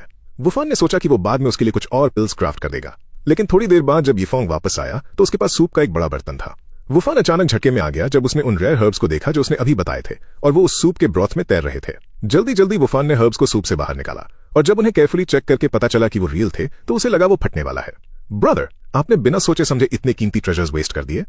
यीफोंग ने वुफान के हाथ से तुरंत वो हर्ब्स वापस छीन लिए और कैजुअली रिमार्क दिया, मैंने सुना है स्पिरिचुअल हर्ब्स को ब्रू करना कल्टिवेटर्स के लिए बेनिफिशियल होता है। मेरी गलती है, मुझे लगा ये स्पिरिचुअल हर्ब्स बहुत स्पेशल थे। ये कहते हुए यीफोंग ने वुफान के सामने उन प्रेशियस हर्ब्स को अपने पैरों से क्रश करना शुरू कर दिया और थोड़ा और ठीक से पीसने के लिए जमीन पर रगड़ भी दिया। पैनिक करते हुए वुफान चिल्लाया, रुको। वो यीफोंग की तरफ झुका, कोशिश कर रहा था कि बचे हुए हर्ब्स का कुछ हिस्सा तो बचा ले, पर ध्यान से देखने पर हर्ब्स का एक निशान तक बाकी नहीं बचा था। वुफान उस अचानक हुए झटके से सुन्न पड़ चुका था। दूसरी तरफ यीफोंग ने रिसोर्सेज सक्सेसफुली वेस्ट करने पर 1500 स्पेंडिंग पॉइंट्स अर्न किए। वो हल्का सा हंसा, ये फील करते हुए कि उसका ये वेस्ट कंप्लीटली प्रॉफिटेबल था। आखिर उसने अभी तक सिर्फ 3 हर्ब्स को डिस्ट्रॉय किया था, उसके पास और 6 बचे थे। इस वक्त वुफान पूरी तरह डिजेक्टेड था। इतने प्रेशियस हर्ब्स को अपनी आंखों के सामने इस तरह डिस्ट्रॉय होते देखना उसके लिए अनबेरेबल था, स्पेशली ये सोचते हुए कि उसके खुद के ग्रैंडफादर ने भी ऐसे रेयर हर्ब्स पहले कभी नहीं देखे थे। वुफान इनकंसोलेबल था और बुरी तरह रोने लगा। यीफोंग उसके पास उसको कंफर्ट करने आया। इट्स ओके, मेरी गलती है कि मैंने हर्ब्स नहीं पहचानी। अब वो पीस चुकी हैं तो तुम आराम करो, मैं अपने कमरे में निकलता हूँ। अपने कमरे में वापस आने के बाद यीफोंग ने तुरंत उन प्रेशियस हर्ब्स को फुट सोक के लिए यूज कर लिया। ये सच में बहुत लग्जूरियस फील हो रहा था। हालांकि उसने एक बात नोट नहीं की, उसके पैर धीरे धीरे काले पड़ते जा रहे थे। उसी वक्त वुफान दौड़ता हुआ आया। भले ही उसे ये नहीं पता था कि उसके सीनियर के पास ये रेयर हर्ब्स कहां से आए थे, पर वो उसे उनका प्रॉपर्ली यूज करने की वार्निंग देना चाहता था।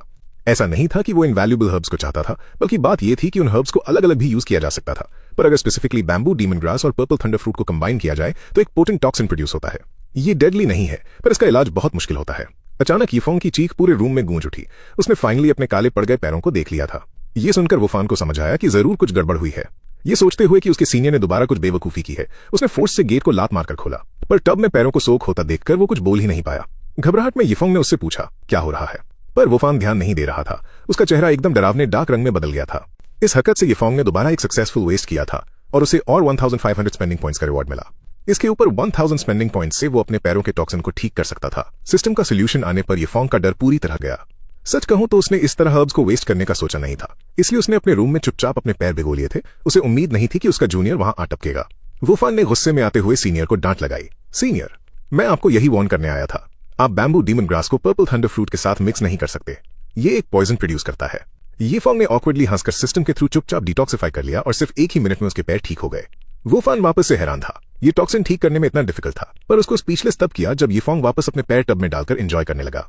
अब सिस्टम का डिटॉक्स मेथड पता चलने के बाद यीफोंग परेशान नहीं था। वो बस इस मेडिसिनल बात को पूरी तरह एंजॉय करना चाहता था। बुरे से बुरे सिनेरियो में वो डिटॉक्सिफाई दोबारा सिस्टम के थ्रू करवा लेगा और सिस्टम न सिर्फ उसको डिटॉक्सिफाई कर सकता था, वो बाकियों को भी डिटॉक्सिफाई कर सकता था। ये देखकर यीफोंग मुस्कुराया और बोला, जूनियर वुफान, आ जाओ मेरे पास, ये टब काफी बड़ा है। ये मेडिसिनल बात बहुत एमजिंग फील होगा और पॉइजन की टेंशन मत लो, मैं उसे तुम्हारे लिए हैंडल कर लूंगा। वुफान पूरी तरह फ्लैबरगास्टेड था। ये क्लियरली जहरीला पानी था। वो इस नजारे को और बर्दाश्त नहीं कर सकता था। उसने यीफोंग को फेयरवेल बिड करना बेहतर समझा। इस मोमेंट पर वो खुद से पूछने लगा कि उसे सेक्ट लीडर को बता देना चाहिए। उसने सोचा था कि ये प्रेशियस हर्ब सेक्ट की अमानत थी, पर थोड़ा सोचने के बाद उसे स्निच करना ठीक नहीं लगा। वो बुरी तरह होपलेस फील करता हुआ वहां से निकल गया। यीफोंग ने अपने सोक को फिनिश करने के बाद सिस्टम से दोबारा डिटॉक्सिफाई किया। फिर 900 स्पेंडिंग पॉइंट्स यूज करके उसने अपना कल्टिवेशन सीधा क्यूई एक्टिवेशन रेल्म के 9th लेवल तक पहुंचा दिया। इसी बीच सेक्ट लीडर के मेन हॉल में लुओ चिंचुआ यीफोंग के बैकग्राउंड के बारे में ओल्ड बाय से डिस्कशन कर रही थी। ओल्ड बाय ने सजेस्ट किया कि वक्त के साथ चीजें क्लियर हो जाएंगी। जो बात ओल्ड बाय को स्पेसिफिकली कंसर्न करती थी वो ये थी कि इस लड़के के पास पावर है जो कि उसकी यंग मिस के दिमाग और इमोशंस को अफेक्ट करती है। जब जब लुओ चिंचुआ यीफोंग के बारे में सोचती थी उसके दांत करकराते थे गुस्से में। उसे लगता था कि आसमानों ने यीफोंग को उनके लिए एक श्राप बनाकर भेजा था। और नया डिसाइपल लंग वुफान भी कुछ अलग नहीं था, वो भी बिल्कुल सेम ही था। तभी उन दोनों को एहसास हुआ एक इमेंस स्पिरिचुअल पावर गैदरिंग का जो डिसाइपल्स क्वार्टर्स की तरफ से आ रही थी। ओल्ड बाय को यह बहुत फेमिलियर सा फील हो रहा था, पर एक तरीके से उसे इम्प्रॉबेबल भी लग रहा था। आखिर यीफोंग ने अभी कुछ ही देर पहले the peak of spirit sea realms 9th level को ब्रेक थ्रू किया था, तो वो वापस से इतनी जल्दी ब्रेक थ्रू कैसे कर सकता है? ओल्ड बाय को पहले वाले अचानक ब्रेक थ्रू का अभी तक पूरा याद था। भले ही वो उसे बिलीव ना कर सके, पर यीफोंग वो व्यक्ति था जिसने लॉजिकल बातों को हमेशा गलत साबित किया था। अब वो सिर्फ ब्रेक थ्रू एनॉमली के खत्म होने का वेट कर सकते थे, उसके बाद वो बता सकते थे कि वो पावर एक्चुअली यीफोंग की थी या किसी और की। पर जैसे ही की एक्टिवेशन रेल्म की ऑरा सेंस हुई, वो दोनों श्योर थे कि ये यीफोंग की पावर थी। पर पावर रुक नहीं रही थी। यीफोंग कीप ऑन ब्रेकिंग थ्रू। पलक झपकते ही उसने क्यूआई एक्टिवेशन रेल्म के 3rd लेवल पर ब्रेक थ्रू कर लिया और थोड़ी देर और बाद वो सीधा the peak of QI activation realm के 9th लेवल तक पहुंच गया। ये सब देखकर ओल्ड बाय सच्चे मन से बहुत एक्सिलरेटेड थे और साइलेंटली यीफोंग के लिए चीयर कर रहे थे। उन्हें आशा थी कि वो द मर्जिंग स्पिरिट रेल्म तक भी पहुंच जाए, पर थोड़ी देर में ब्रेक थ्रू फिनोमेनन रुक गया और पूरा प्रोसेस लगभग 5 मिनट्स लंबा था। ओल्ड बाई एक बार और इस नज़ारे से शॉक थे। उसने सोचा कि उस कल्टिवेशन स्पीड को क्लियरली स्यूनचन कन्वेंशन की बेस्ट स्पीड बताना गलत नहीं होगा। लुओ चिंचुआ डीपली डिसहार्टेड हो चुकी थी। नो वंडर ये मर्द पहले इतना कॉन्फिडेंट था। उसे क्लियरली कोई गुड गाइडेंस नहीं चाहिए मेरी। ये बातें सोच के लुओ चिंचुआ को थोड़ा खतरा महसूस होने लगा अपने अंदर। ओल्ड बाई, क्या आपको लगता है कि ये हमें एक सेक्ट लीडर के रूप में कुछ ही दिनों में पछाड़ देगा? लुओ चिंचुआ ने पूछा। ये सुनकर ओल्ड बाई को थोड़ा सा ऑकवर्ड फील हुआ, जैसे उन्होंने थोड़ा ज्यादा ही बढ़ाई कर दी ये फॉर्म की। उसने तब तुरंत लुओ चिंचुआ को सहारा देने के लिए बताया कि मिस, जैसे जैसे हायर लेवल्स पर जाते हैं वैसे वैसे ग्रोथ भी स्लो होने लगती है और ब्रेक थ्रू और बड़ा हो जाता है। सिर्फ अपॉर्चुनिटीज ही नहीं बल्कि बहुत सारे रिसोर्सेज और एलिक्सर्स भी लगते हैं, स्पेशली फाउंडेशन रेम पहुंचने के बाद। हालांकि ओल्ड बाई ये बात वर्बली बोल रहा था, उसे शांति देना चाहता था, पर अंदर ही अंदर उसे लग रहा था कि हाँ, वो आसानी से पकड़ ही लेगा उसके स्तर को। उसी वक्त दूसरी और लंग वुफान भी काफी शॉक थे। क्या सच्ची में यही मेरा अनरिलायबल सीनियर ब्रदर थे? इतनी दमदार ताकत। उसने सांस लेते लेते 9 रेम्स पार कर लिए। नो वंडर मेरे ग्रैंडफादर चाहते थे कि मैं यहीं रुकूं, मुझे भी आगे चलकर ज्यादा मेहनत करनी पड़ेगी। वुफान ने फाइनली मन ही मन में डिसाइड किया। अगले दिन यीफोंग एक गहरी नींद से उठा। आज उसने स्पेंडिंग प्रोडक्ट के रूप में 10,000 टियर 3 फीट 9 pattern clear mysterious pills receive की थी, पर उसके पास सिर्फ 310 स्पेंडिंग पॉइंट्स बचे थे। ये देखकर यीफोंग को बहुत पछतावा हुआ। उसे पिछले दिन इतना फ्लैम्बॉयंट नहीं होना चाहिए था। उसने सिर्फ अपने पैरों का जहर निकालने और सोक करने के लिए 2000 पॉइंट्स वेस्ट कर दिए थे। हालांकि आज का स्पेंडिंग प्रोडक्ट उसके जूनियर को चढ़ाने के लिए परफेक्ट लग रहा था। अगर ऐसी बात है तो वो बिल्कुल पीछे नहीं हटेगा। वो वुफान का रिएक्शन देखने के लिए ईगरली वेट कर रहा था। जब वो उससे इन पिल्स के इफेक्ट्स के बारे में पूछेगा, ये जरूर बहुत एंटरटेनिंग होगा। कहीं और वुफान को अचानक से एक छींक आई, जैसे उसे किसी आने वाले खतरे का एहसास हो रहा हो। इस वक्त यीफोंग अपने जूनियर ब्रदर के रूम में पहुंचा, पर वहां कोई नहीं था। उसने सोचा कि वुफान कल की बेइज्जती से डिफीट फील करके शायद भाग गया है। तभी ओल्ड बाई वहां अपीयर हुए और उसे बताया कि लंग वुफान और लुओ चिंचुआ पास के एक टाउन में स्पिरिचुअल हर्ब्स खरीदने गए हैं। उन्होंने यीफोंग को भी वहां चलने का ऑफर दिया। ये देखकर यीफोंग इनक्रेडिबली एक्साइटेड हो गया। नई चीजें देखने और सीखने के लिए वो बहुत ईगर था। हालांकि उसने ये एक्सपेक्ट नहीं किया था कि सबसे करीब के टाउन में भी उड़कर जाने में 5 घंटे लगेंगे। बोर्ड होकर उसने ओल्ड बाई से बातचीत शुरू की और bamboo demon grass, white spirit flower और पर्पल थंडर फ्रूट के यूजेस के बारे में पूछा। ओल्ड बाई ने बताया कि ये स्पिरिचुअल हर्ब्स 3rd टियर की सबसे रेयर हर्ब्स में से हैं और किसी भी एल्केमिस्ट के लिए ये प्राइसलेस है। जहां तक इनके यूजेस का सवाल है, बेहतर होगा कि वो वुफान से पूछे, क्योंकि उन्हें खुद इसके बारे में ज्यादा नॉलेज नहीं थी। ये सुनकर यीफोंग हंस पड़ा। उसे अब रियलाइज हो रहा था कि वो सच में कितनी प्रेशियस थी। कोई हैरानी नहीं कि जब उसने कल इन हर्ब्स को अपने पैरों को सोक करने के लिए यूज किया तो वुफान ने उस पर वेस्टफुल होने का इल्जाम लगाया था। ये सुनते ही ओल्ड बाई ने अचानक अपनी फ्लाइंग सोर्ड रोक दी और बिविल्डरमेंट से उसको घूरा। तुमने उन्हें अपने पैरों को सोक करने के लिए यूज किया? यीफोंग ने मिस्चीवियसली ग्रिन किया। बिल्कुल, शायद किसी दिन मैं आपको भी ट्राई करवाऊंगा। ये बिल्कुल इन्विगोरेटिंग फील होता है।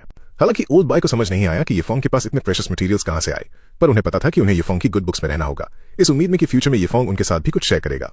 कई घंटों बाद वो आखिरकार उस नजदीकी टाउन में पहुंच गए। ओल्ड बाई को कुछ जरूरी काम था, इसलिए वो पहले निकल गए और यीफोंग से बाद में मिलने का प्रॉमिस किया। जाने से पहले उन्होंने यीफोंग को वार्न किया कि वो कोई प्रॉब्लम क्रिएट ना करे। अकेला फील करते हुए यीफोंग ने ग्रम्बल किया, तो आप मुझे सिर्फ राइड के लिए साथ लाए थे। इस वक्त ओल्ड बाई ने सच में रिलीफ फील किया। अब वो फाइनली अपने दोस्तों के साथ हैंग आउट कर सकते थे। यीफोंग वहां घूमने लगा, हर चीज को लेकर क्यूरियस था। वो तो गलती से एक ब्रॉथल में घुसने ही वाला था। आखिर में वो तियानी ऑक्शन हाउस पहुंच गया, ready to indulge in some spending. पर उसे थोड़ी चिंता थी कि अपनी दौलत दिखाने से कहीं वो ट्रबल अट्रैक्ट ना कर ले। अनएक्सपेक्टेडली सिस्टम ने उसकी इस प्रॉब्लम को भी सॉल्व कर दिया और उसे डिवाइन टाइकून्स गार्ड प्रोवाइड किया। अगर उसकी जान को कभी खतरा हुआ तो डिवाइन टाइकून्स गार्ड उस क्राइसिस को रिजॉल्व करने के लिए अपीयर होगा। हालांकि ये सिर्फ उन थ्रेट्स को एलिमिनेट करेगा जो होस्ट को डायरेक्टली इंडेंजर करते हैं। ये देखकर यीफोंग की हंसी छूट गई। ये सच में एक अनबीटेबल स्पेंड थ्रिफ्ट सिस्टम था।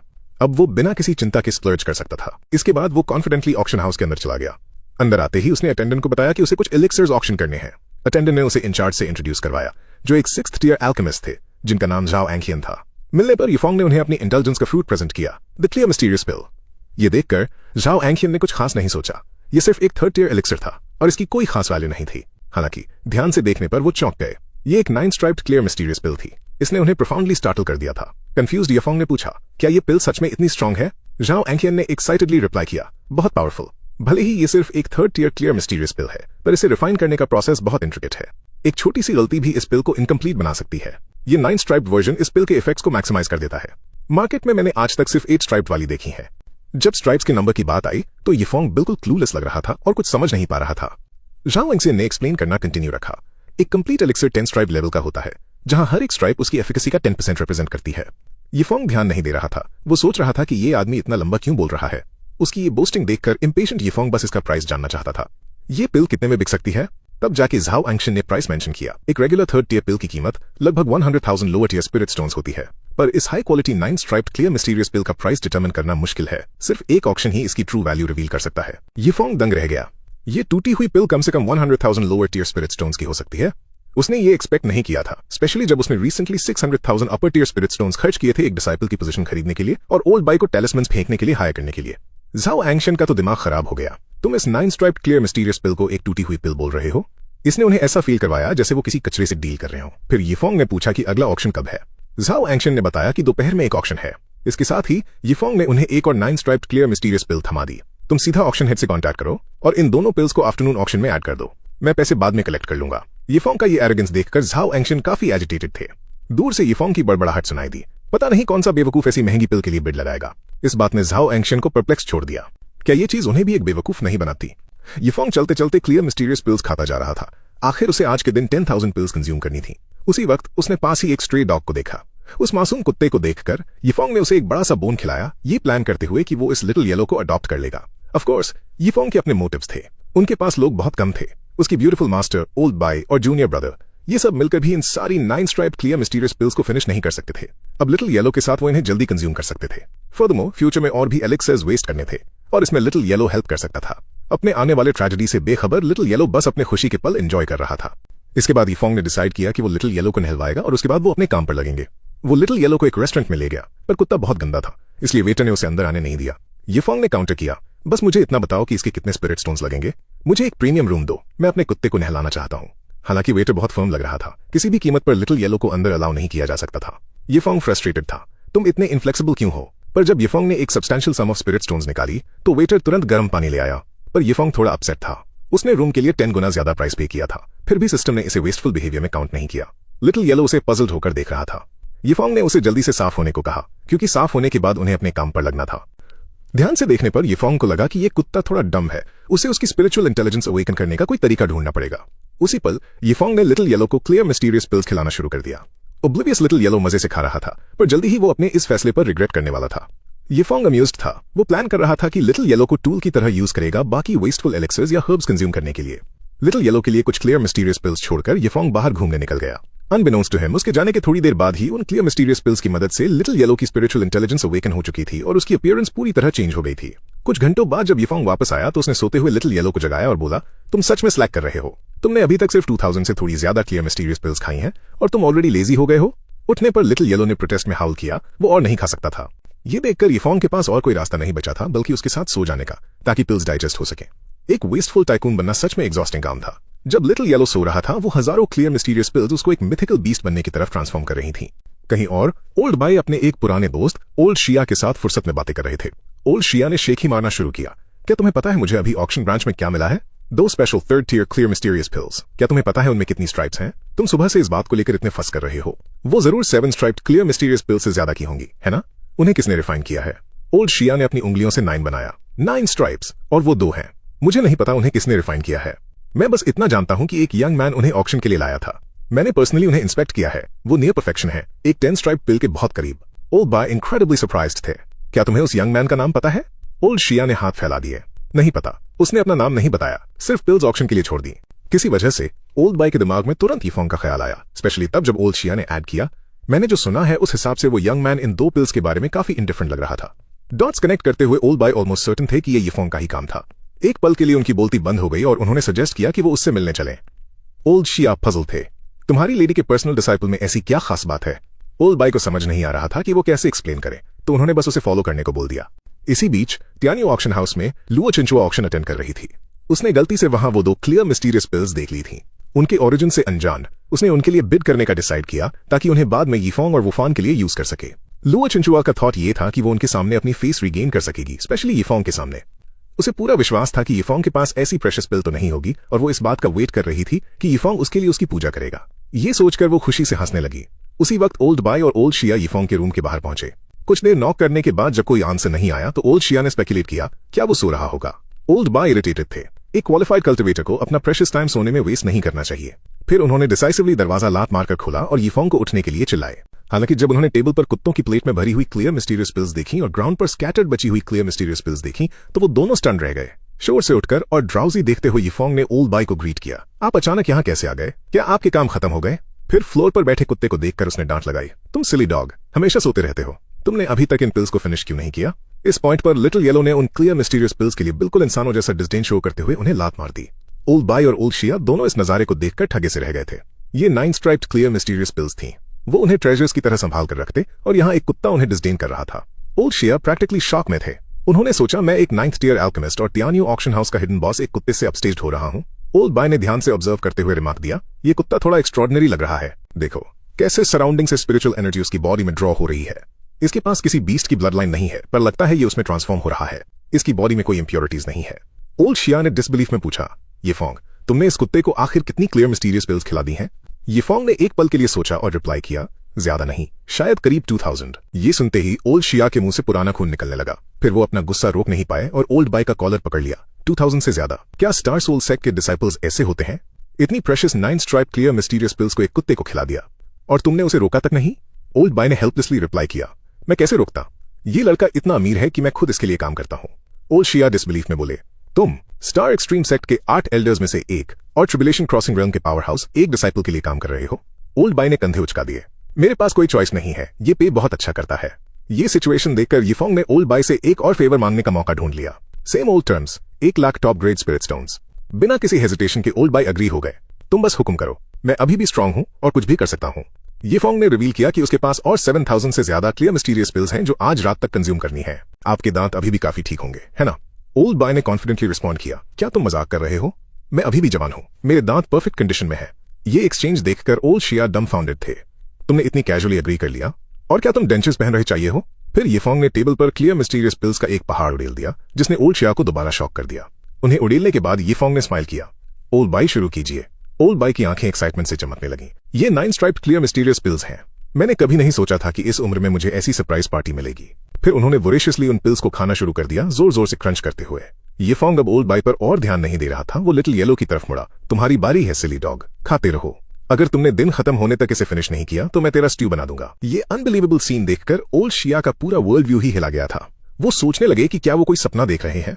इस वक्त यिफोंग चीयर लीडर की तरह ओल्ड बॉय को चीयर कर रहा था। हालांकि ओल्ड बॉय का अब पेट भरने लगा था।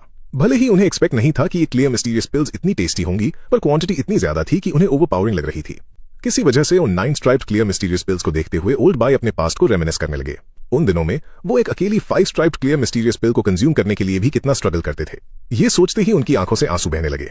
अगर 60 साल पहले उन्हें ये 9 स्ट्राइप्ड पिल्स मिल गई होती तो उनका कल्टिवेशन फाउंडेशन और भी स्ट्रांग हो गया होता। यिफोंग को लगा कि ओल्ड बॉय इसलिए रो रहे हैं क्योंकि उनका पेट ज्यादा भर गया है, तो उसने उन्हें कंफर्ट किया, अगर आप और नहीं खा सकते तो कोई बात नहीं, मैं फिर भी आपको 100,000 टॉप ग्रेड स्पिरिट स्टोन्स दे दूंगा। ओल्ड शिया ने इंटरवीन किया, किड तुम नहीं समझते, अगर उस वक्त मुझे और ओल्ड बॉय को 9 स्ट्राइप्ड क्लियर मिस्टीरियस पिल्स मिल जाती तो हम शायद 9 टियर थंडर ट्रिबुलेशन पास करके कब का असेंड कर चुके होते। हम आज इस होपलेस सिचुएशन में नहीं होते। दोनों ओल्ड फेलोज अभी भी ट्रिबुलेशन क्रॉसिंग रेल्म के 3rd टियर पर थे। हालांकि वो पोटेंशियली 4th ट्रिबुलेशन क्रॉस कर सकते थे, पर उनकी फाउंडेशंस इतनी वीक थीं कि वो रिस्क लेने लायक नहीं थे। उनकी परेशानी समझते हुए यिफोंग बोला, ऐसा है तो क्या आप फ्यूचर में ओल्ड बॉय को असिस्ट कर सकते हैं? मैं फिर भी आपको 100,000 टॉप ग्रेड स्पिरिट स्टोन्स दूंगा, इस बार के भी मिलाकर। ये सुनकर ओल्ड शिया फ्लैबरगास्टेड थे। उनका सारा दुख गायब हो गया। उन्होंने अपने हाथ रगड़े और पूछा, भले ही मैं तुम्हारी सेक्ट का नहीं हूं, क्या मैं फिर भी पार्टिसिपेट कर सकता हूं? यिफोंग ने नॉड करके इशारा दिया कि ये ओके है। ये देखकर ओल्ड शिया इंपेशेंटली क्लियर मिस्टीरियस पिल्स के पहाड़ के पास पहुंचे और इस तरह 2 बूढ़े आदमी और एक कुत्ता अपने पिल गॉर्जिंग सेशन में लग गए। फिर भी यिफोंग को लग रहा था कि कंजम्पशन स्पीड काफी स्लो है और सोच रहा था कि उसकी मास्टर और जूनियर ब्रदर वुफान कब आएंगे। ओल्ड बॉय ने फुल पेट के साथ पूछा, तियानियो ऑक्शन हाउस वाली 2 क्लियर मिस्टीरियस पिल्स तुम्हारी ही थी, है ना? यिफोंग ने कंफर्म किया, हाँ, मैंने वो मीडियोकर पिल्स वहां बस ये देखने के लिए रखी थी कि वो कौन सा बेवकूफ होगा जो उन्हें खरीदेगा। ओल्ड शिया फिर डम्फाउंडेड थे। एक पिल जिसका price 1 million low grade spirit stones है वो सस्ती नहीं होती, पर तुमने उसे बस खरीदने वाले को मॉक करने के लिए ऑक्शन पर लगा दिया। इसी बीच लुओ चिंचुआ उन 2 खरीदी हुई पिल्स को पकड़े यिफोंग की तरफ बढ़ रही थी। वुफान बहुत थ्रिल था। उसने एक्सपेक्ट नहीं किया था कि उनकी मास्टर इतनी जेनरस होगी और वो यिफोंग के रूम की तरफ दौड़ पड़ा ये न्यूज शेयर करने के लिए। लुओ चिंचुआ भी काफी स्मग फील कर रही थी, यिफोंग के रिएक्शन का ईगली वेट करते हुए। उसने सोचा था, भले ही तुम कितने भी अमीर हो, मुझे नहीं लगता कि तुम 9 स्ट्राइप्ड क्लियर मिस्टीरियस पिल्स ले सकते हो। हालांकि जब वो यिफोंग के दरवाजे पर पहुंची तो उसने देखा कि वुफान एक जगह जम गया था और कपकपाते हुए उंगली से रूम के अंदर का सीन दिखा रहा था। ये यिफोंग और बाकी सब पिल्स खा रहे थे। इस नजारे ने लुओ चिंचुआ को क्रश करके रख दिया। दर्द अनबेरेबल था। वुफान ने शौक में पूछा, मास्टर क्या हुआ? तब जाके अंदर बैठे लोगों का ध्यान लुओ चिंचुआ और वुफान पर गया। उनके हाथों में 2 पिल बॉक्सेस देखकर ओल्ड बॉय और ओल्ड शिया को लुओ चिंचुआ की बड़ी मिस्टेक रियलाइज हुई। उसने उन पिल्स के लिए ओवरपे किया था और एक्सप्लेनेशन के बाद उसे पता चला कि जिन पिल्स को उसने ऑक्शन में महंगी कीमत पर हासिल किया था वो एक्चुअली उसके अपने डिसाइपल ने ही कैजुअली वहां रखवा दी थी। लुओ चिंचुआ चाहे शॉक में या ह्यूमर में हंसने लगी। उसने सिचुएशन पलटने की सोची थी, पर यहां तो वो खुद एक मजाक बनकर रह गई थी। ओल्ड बॉय की तरफ मुड़कर उसने पूछा, क्या ये फनी नहीं है? ओल्ड बाई को समझ नहीं आया कि क्या जवाब दें, तो उन्होंने उसे कंसोल करने की कोशिश की। आपने ये उनके भलाई के लिए किया था, इसमें कुछ गलत नहीं है। शुक्र है, वुफान ने इंटरप्ट करके पूछा, ये फोंग, क्या मैं भी ये क्लियर मिस्टीरियस पिल्स खा सकता हूं? मैं भी इस पिल गॉर्जिंग में शामिल होना चाहता हूं। दोनों ओल्ड बाई और ओल्ड शिया ओवरजॉयड थे, इस उम्मीद में कि कोई और भी इस बर्डन को उनके साथ शेयर करेगा, क्योंकि ज्यादा खाने की वजह से उनकी तबीयत खराब हो रही थी। यिफोंग ने वुफान को एनकरेज किया कि वो जितनी चाहे उतनी पिल्स खा सकता है। वुफान की एंटिसिपेशन से राल टपक रही थी। वो इसके कॉन्सिक्वेंसेस से अनजान लग रहा था और ईगली उन पिल्स की तरफ झपट पड़ा। हालांकि उसी वक्त टेबल के एज से एक पिल सीधा जमीन पर गिरी, ठीक लिटिल येलो के पास। ये देखकर वुफान एक्सट्रीमली एंग्शियस हो गया। ये एक 9 पैटर्न क्लियर मिस्टीरियस पिल थी। अगर कुत्ते ने इसे खा लिया तो उसका दिल टूट जाएगा। फिर भी अगले ही पल वो स्टन रह गया। लिटिल येलो, जिसका पेट पहले ही भरा हुआ था, उसने बिना किसी परवाह के उस पिल को लात मारकर दूर कर दिया, यहां तक कि उसके चेहरे पर इंसानों जैसी डिस्डेन थी। ये नजारा देखकर वुफान पूरी तरह से शॉक्ड था। इस वक्त ओल्ड शिया लुओ चिंचुआ के पास आए और एडवाइस किया, सेक्ट लीडर लुओ, यिफोंग की मास्टर होने के नाते आपको उसे मैनेज करना चाहिए। इतनी precious 9 pattern clear mysterious pills, और इसने 2000 से ज्यादा एक छोटे से कुत्ते को खिला दी है। ये एब्सोल्युटली वेस्टफुल है। ये सुनकर दोनों वुफान और लुओ चिंचुआ डम्फाउंडेड थे। यिफोंग ने हेल्पलेसली कहा, किसने कहा था इस कुत्ते को इंसानों से ज्यादा तेज खाने के लिए? ये सुनकर वुफान को थोड़ी एनवी हुई। उसे एक्चुअली खुद की किस्मत एक कुत्ते से भी ज्यादा बुरी लग रही थी। यिफोंग ने फिर सबको जल्दी खाने के लिए अर्ज किया, बची हुई उस बड़ी सी ढेर की तरफ इशारा करते हुए। लुओ चिंचुआ को इस सीन को देखकर समझ नहीं आ रहा था कि वो क्या कहे। उसके हिस्से में आखिर ऐसा डिसाइपल कैसे आ गया? 1 घंटे बाद ओल्ड बाई, ओल्ड शिया और वुफान तीनों डिफीट हो चुके थे। उनके पेट पूरी तरह से फुल थे और वो एक और निवाला भी नहीं खा सकते थे। यिफोंग थोड़ा फ्रस्ट्रेटेड था। अभी भी 2000 से ज्यादा पिल्स बची हुई थी। ये देखकर उसने अपनी मास्टर की तरफ प्लीडिंग आइज से देखा। लुओ चिंचुआ ने फर्मली रिफ्यूज कर दिया। ये मजाक था। ये मेरी एक मास्टर के रूप में डिग्निटी को डैमेज करेगा।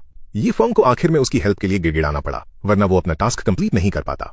लुओ चिंचुआ ने सजेस्ट किया कि वो बची हुई पिल्स रख ले और वो उन्हें अपने फादर की सेक्ट में भेज सकती है, जहां वो जरूर कई टैलेंट्स को कल्टिवेट करेंगे। यिफोंग अग्री कर लेता, पर प्रॉब्लम ये थी कि उसके पास सिर्फ 1 दिन बचा था और वो टाइम पर उन्हें डिलीवर नहीं कर पाता। हार न मानते हुए लुओ चिंचुआ ने ऑफर किया कि वो बची हुई पिल्स को 10 गुना ज्यादा प्राइस पर खरीद लेगी और फिर उन्हें अपने फादर की सेक्ट भेज देगी। पर जैसे ही उसने ये बात बोली, ओल्ड बाई और बाकी सब उसे स्केप्टिकल लुक से देखने लगे। क्या आप श्योर हैं कि आप यिफोंग के साथ पैसों की बात करना चाहती हैं? लुओ चिंचुआ को इनक्रेडिबली एम्बैरेस्ड फील हुआ। वो तो ऑलमोस्ट भूल ही गई थी कि इस बंदे के पास ऑलरेडी बहुत पैसा है। आखिर में लुओ चिंचुआ को बची हुई पिल्स कंज्यूम करने के लिए मनाने के लिए यिफोंग ने उन पिल्स को एक प्लेट में हार्ट शेप में अरेंज किया और आसपास रोजेस रख दिए। पूरा रूम इंस्टेंटली एक फ्लोरल सेंट से भर गया। ब्लशिंग लुओ चिंचुआ ने एक क्लियर मिस्टीरियस पिल उठाई। सर्कमस्टेंसेस को देखते हुए उसे लगा कि उसके पास खाने के अलावा और कोई चॉइस नहीं है। उस मोमेंट पर सारी क्लियर मिस्टीरियस पिल्स फाइनली सबने कंज्यूम कर ली थी। हर किसी ने रफली 2000 से ज्यादा पिल्स खाई थी और यिफोंग को उसका रिवॉर्ड मिल गया। उन 2 ओल्ड गाइज को हायर करने के लिए उसे 300 वेस्टफुल पॉइंट्स मिले थे। आज के प्रोड्यूस्ड आइटम्स को पूरी तरह कंज्यूम करने पर उसे 1000 वेस्टफुल पॉइंट्स मिले। उसे रिवॉर्ड के तौर पर 3 9 रेड सोल रिटर्निंग हर्ब्स और 5 9 red golden silkworm star shining stones भी मिले थे। आज की वेस्टफुलनेस परफेक्टली एग्जीक्यूट हुई थी। यिफोंग प्लेजेंटली सरप्राइज था। उसने इन एडिशनल रिवॉर्ड्स की उम्मीद नहीं की थी। इस पॉइंट पर लुओ चिंचुआ ओल्ड बाई के सामने लमेंट लगी। क्या आपको लगता है कि मेरा सेक्ट लीडर या मास्टर होना मीनिंगफुल है? मैं ना तो कल्टिवेशन में गाइड करती हूँ, ना ही रिसोर्सेज प्रोवाइड करती हूँ। जब मेरे पास करने के लिए कुछ नहीं होता, तब भी मैं यिफोंग से कुछ प्रॉफिट निकाल लेती हूँ। ओल्ड बाई भी काफी हेल्पलेस थे। यिफोंग एक डिसाइपल की तरह बिल्कुल एक्ट नहीं करता। वो तो सेक्ट के मनी गॉड की तरह ज्यादा है, ऑलबीट वो थोड़ा ज्यादा वेस्टफुल है। इस टाइम पर यिफोंग ने ओल्ड शिया से पूछा, क्या आपको पता है कि 9 लीफ सोल रिटर्निंग हर्ब क्या होती है? अनएक्सपेक्टेडली ओल्ड शिया ये सुनते ही एक्सट्रीमली एक्साइटेड हो गए। मैं इससे बहुत अच्छी तरह फेमिलियर हूँ। ये एक लेजेंडरी स्पिरिचुअल हर्ब है। उसके बाद उन्होंने यिफोंग को एजुकेट करना शुरू किया। सोल रिटर्निंग हर्ब की हर पत्ती उसके मेडिसिनल इफेक्ट को रिप्रेजेंट करती है। जितनी ज्यादा पत्तियां होंगी उतनी ही ज्यादा पोटेंट वो होगी। मैंने आज तक एक single leaf soul returning herb भी नहीं देखी, तो 9 लीफ तो बहुत दूर की बात है। ये herb soul returning life saving pill craft करने के लिए सबसे एसेंशियल इंग्रेडिएंट है। अगर आप 24 घंटे से ज्यादा टाइम तक मरे हुए नहीं है, भले ही आपकी आत्मा पूरी तरह तबाह हो चुकी हो, ये पिल आपको वापस ला सकती है। ये इनक्रेडिबली पावरफुल है। ये लाइफ सेविंग पिल किसी भी ट्रिबुलेशन क्रॉसिंग रेल्म एक्सपर्ट के लिए सबसे डेस्परेटली नीडेड मेडिसिन होती है। इस पिल के प्रोटेक्शन से अगर वो ट्रिबुलेशन क्रॉस करने में फेल भी हो जाते हैं, तो उनकी आत्मा इंटैक्ट रहेगी। फिर वो अपना फिजिकल बॉडी दोबारा रिक्रिएट करके लाइफ में वापस आ सकते हैं। ये बिल्कुल लिविंग और अंडरवर्ल्ड के बीच जंप करने जैसा है। पर यिफोंग ने अचानक पूछा, आप ये क्यों पूछ रहे हैं? अब तक ओल्ड बाई को समझ आ चुका था कि कुछ गड़बड़ है। उन्हें वंडर होने लगा कि क्या यिफोंग के पास सच में वो हर्ब हो सकती है। उन्होंने कवर्टली ओल्ड शिया से पूछा, क्या आपको bamboo demon grass, white spirit flower और पर्पल थंडर फ्रूट के बारे में पता है? ओल्ड शिया ने एक्नॉलेज किया कि हाँ पता है, और बताया कि ये स्पिरिचुअल प्लांट्स रेयर होते हुए भी मेजर सेक्स के अंदर स्मॉल क्वांटिटीज में मिल जाते हैं और ये इतने एक्स्ट्रॉर्डिनरी नहीं है। तब ओल्ड बाई ने रिवील किया कि यिफोंग ने इन हर्ब्स को पिछले दिन अपने पैरों को सोक करने के लिए कैसे यूज किया था। ओल्ड शिया पूरी तरह अस्टाउंडेड थे, ये बोलते हुए कि ये एक ह्यूज वेस्ट था। अपने दोस्त को कंफर्ट करते हुए ओल्ड बाई ने सीक्रेटली यिफोंग को बोला, तुम्हारे पास पक्का 9 लीफ सोल रिटर्निंग हर्ब है ना? प्लीज इस बार इसे पैरों को सोक करने के लिए यूज मत करना। ये एक लेजेंडरी स्पिरिचुअल हर्ब है। यिफोंग ने मर्मर्ड किया, पर मेरे पास तो 3 है। एक को सोक के लिए यूज करना कोई बड़ी बात नहीं है, राइट? ये सुनकर ओल्ड शिया एंग्शियस हो गए। Absolutely not. अगर तुम्हारे पास सच में 3 9 लीफ सोल रिटर्निंग हर्ब्स हैं, तो प्लीज उन्हें मुझे बेच दो। मैं अपनी सारी एसेट्स खर्च करने को तैयार हूं। ये एक लाइफ सेविंग हर्ब है।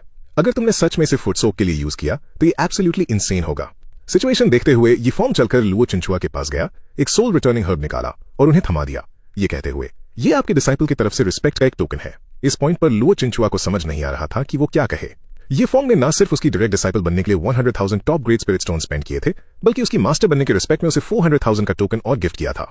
और अब वो उसे एक लेजेंडरी स्पिरिचुअल हर्ब भी गिफ्ट कर रहा था। उसे ऐसा फील हुआ जैसे वो बस उसके पैसों पर पल रही हो। अनएक्सपेक्टेडली लुओ चिंचुआ के थॉट्स ने एक अजीब सा टर्न लिया। वो सोचने लगी कि क्या फ्यूचर में इस ग्रेटिट्यूड के बदले उसे अपनी बॉडी येफोंग को ऑफर करनी पड़ेगी। उसे लगा जैसे उसका अपना ही डिसाइपल उसका ख्याल रख रहा है। नहीं, उसने सोचा, मैं ये सोल रिटर्निंग हर्ब एक्सेप्ट नहीं कर सकती। पर फिर उसे रियलाइज हुआ कि जब उसका खुद का ट्रिब्यूलेशन क्रॉस करने का वक्त आएगा तो उसे भी लाइफ सेविंग पिल की जरूरत पड़ेगी।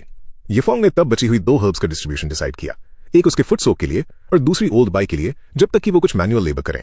ओल्ड बाय ओवरजॉयड थे कि उन्हें भी इसमें इंक्लूड किया गया था। हालांकि ओल्ड शाह ने इंक्वायर किया, क्या तुम श्योर हो कि तुम्हें सिर्फ मैनुअल लेबर चाहिए? मेरे बारे में भी कंसिडर करो, मैं काफी स्ट्रांग हूं, पता है। मेरी अपीयरेंस पर मत जाओ। ट्रांसफॉर्म्ड मस्कुलर ओल्ड शिया को देखकर येफोंग थोड़ा स्टार्टल गया। ओल्ड बाय थोड़े एंक्शियस हो गए और ओल्ड शिया को कन्फ्रंट करते हुए बोले, तुम क्या करने की कोशिश कर रहे हो? वो सोल रिटर्निंग हर्ब मेरी है, इसके बारे में सोचना भी मत। वो दोनों आपस में लॉगरहेड्स पर थे, दोनों को वो हर्ब चाहिए थी। इसी बीच वो फान, जिसने बहुत ज्यादा खा लिया था, उनकी बातें सुन रहा था। वो वंडर कर रहा था कि क्या उसे शेमलेसली अपने सीनियर ब्रदर येफोंग से पूछना चाहिए कि क्या वो भी उस फुट सोक में शामिल हो सकता है। ओल्ड शिया तब लुओ चिंचुआ के पास गए और उन्होंने एक हिस्टोरिकल रेफरेंस देते हुए कहा, एंशिएंट टाइम्स में लू बियू फेंगशन ने अपने अडॉप्टिव फादर को रिस्पेक्ट पे की थी। अब यहां मैं शिया तियान्यू अपनी एलिजेंस पेश कर रहा हूं। हाँ, मैं स्टार सोल सेक्ट ज्वाइन करना चाहता हूं। मैं अपनी आधी जिंदगी आवारा घुमा हूं, रिग्रेट करते हुए कि मैंने कोई सेक्ट ज्वाइन क्यों नहीं की। अगर आपको यंग चिंचुआ बुरा ना लगे तो क्या मैं आपकी सेक्ट में as an honorary elder join कर सकता हूं? लुओ चिंचुआ फ्लैबरगास्टेड थी। ओल्ड शिया, आप एक 9th ग्रेड अल्केमिस्ट और एक mighty tribulation crossing realm expert हैं।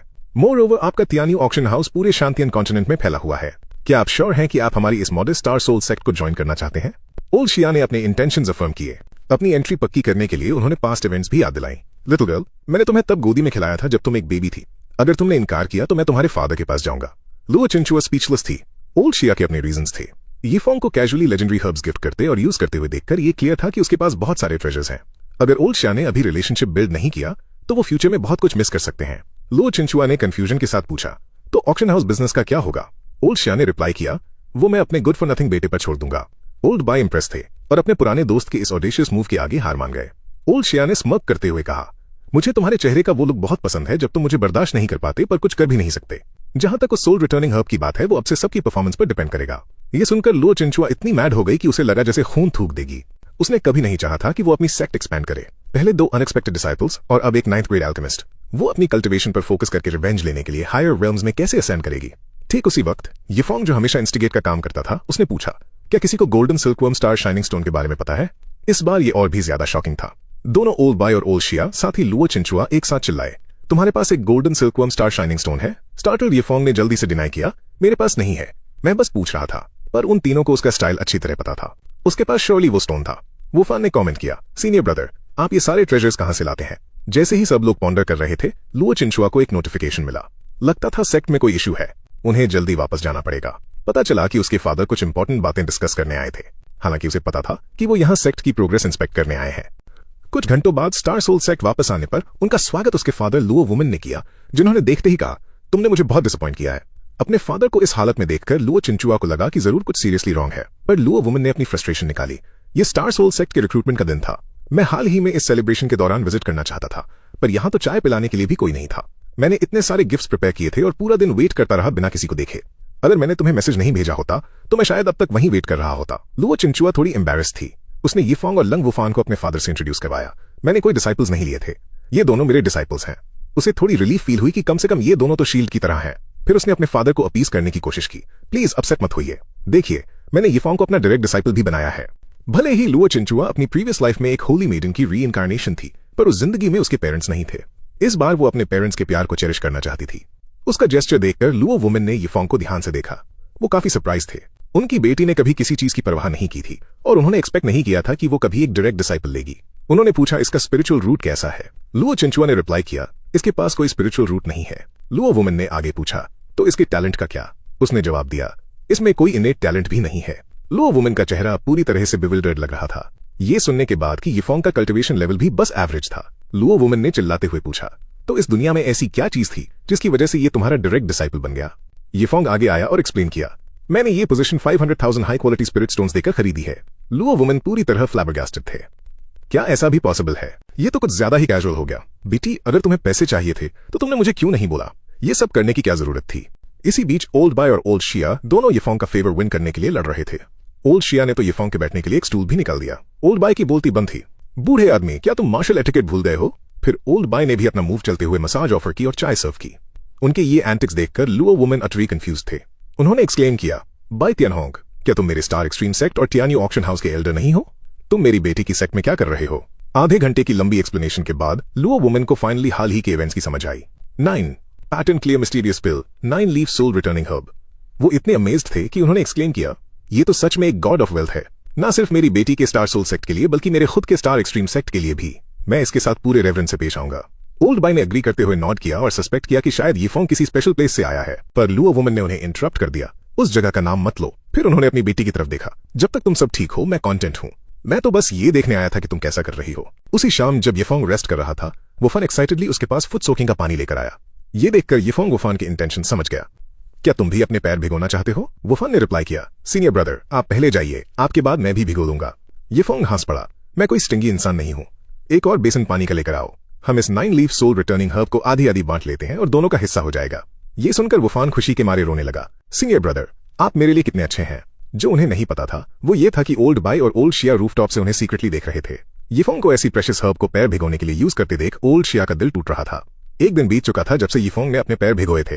ये लेजेंडरी स्पिरिचुअल हर्ब सच में पावरफुल थी। सिर्फ पैरों को सोक करने से ही उसका बॉडी और सोल सिग्निफिकेंटली प्योरीफाई हो गया था। अब उसके पास टोटल 2510 वेस्टफुल पॉइंट्स थे और आज का वेस्टफुल प्रोडक्ट रिफ्रेश होकर 10,000 fragments of underworld soul intent बन चुका था। कंफ्यूज्ड येफोंग ने एक बाहर निकाला, उसे इसका यूज नहीं पता था। टेस्ट करने के लिए उसने लिटिल येलो को बुलाया और वो अंडरवर्ल्ड सोर्ड इंटेंट फ्रैगमेंट उसके फोरहेड पर रख दिया। तुरंत एक हवा का झोंका आया और अंडरवर्ल्ड सोर्ड इंटेंट का आइडिया लिटिल येलो के दिमाग में इमर्ज हो गया। हालांकि बाहर से देखने पर येफोंग को कुछ खास नहीं लगा, पर अपने सालों के बुकवर्म एक्सपीरियंस से उसे सिर्फ नाम सुनकर ही पता चल गया था कि ये जरूर एक वैल्यूएबल आइटम है। उसने फिर सिस्टम से पूछा कि क्या वो इस वेस्टफुल प्रोडक्ट को खुद यूज कर सकता है, पर उसे रिजेक्ट कर दिया गया। अगर वो इसे खुद यूज करना चाहता था तो उसके काफी सारे वेस्टफुल पॉइंट्स डिडक्ट लिए जाते। येफोंग थोड़ा ट्रबल फील करने लगा। इसे खुद यूज करना पॉसिबल नहीं लग रहा था और वो दूसरों से हेल्प भी नहीं मांग सकता था। अगर वो इन्हें छुपा कर रखते और टाइम पर वापस ना निकालते तो ये काफी प्रॉब्लमैटिक हो जाता। ये सोचकर उसने लिटिल येलो को गले लगाया और वापस अपने रूम में चला गया। कहीं और लुओ वुमन सजेस्ट कर रहे थे कि येफोंग और वुफान को थोड़े एक्सपीरियंस के लिए हेवनली डाओ बैटलफील्ड भेजना चाहिए। लुओ चिंचुआ थोड़ी वरीड थी।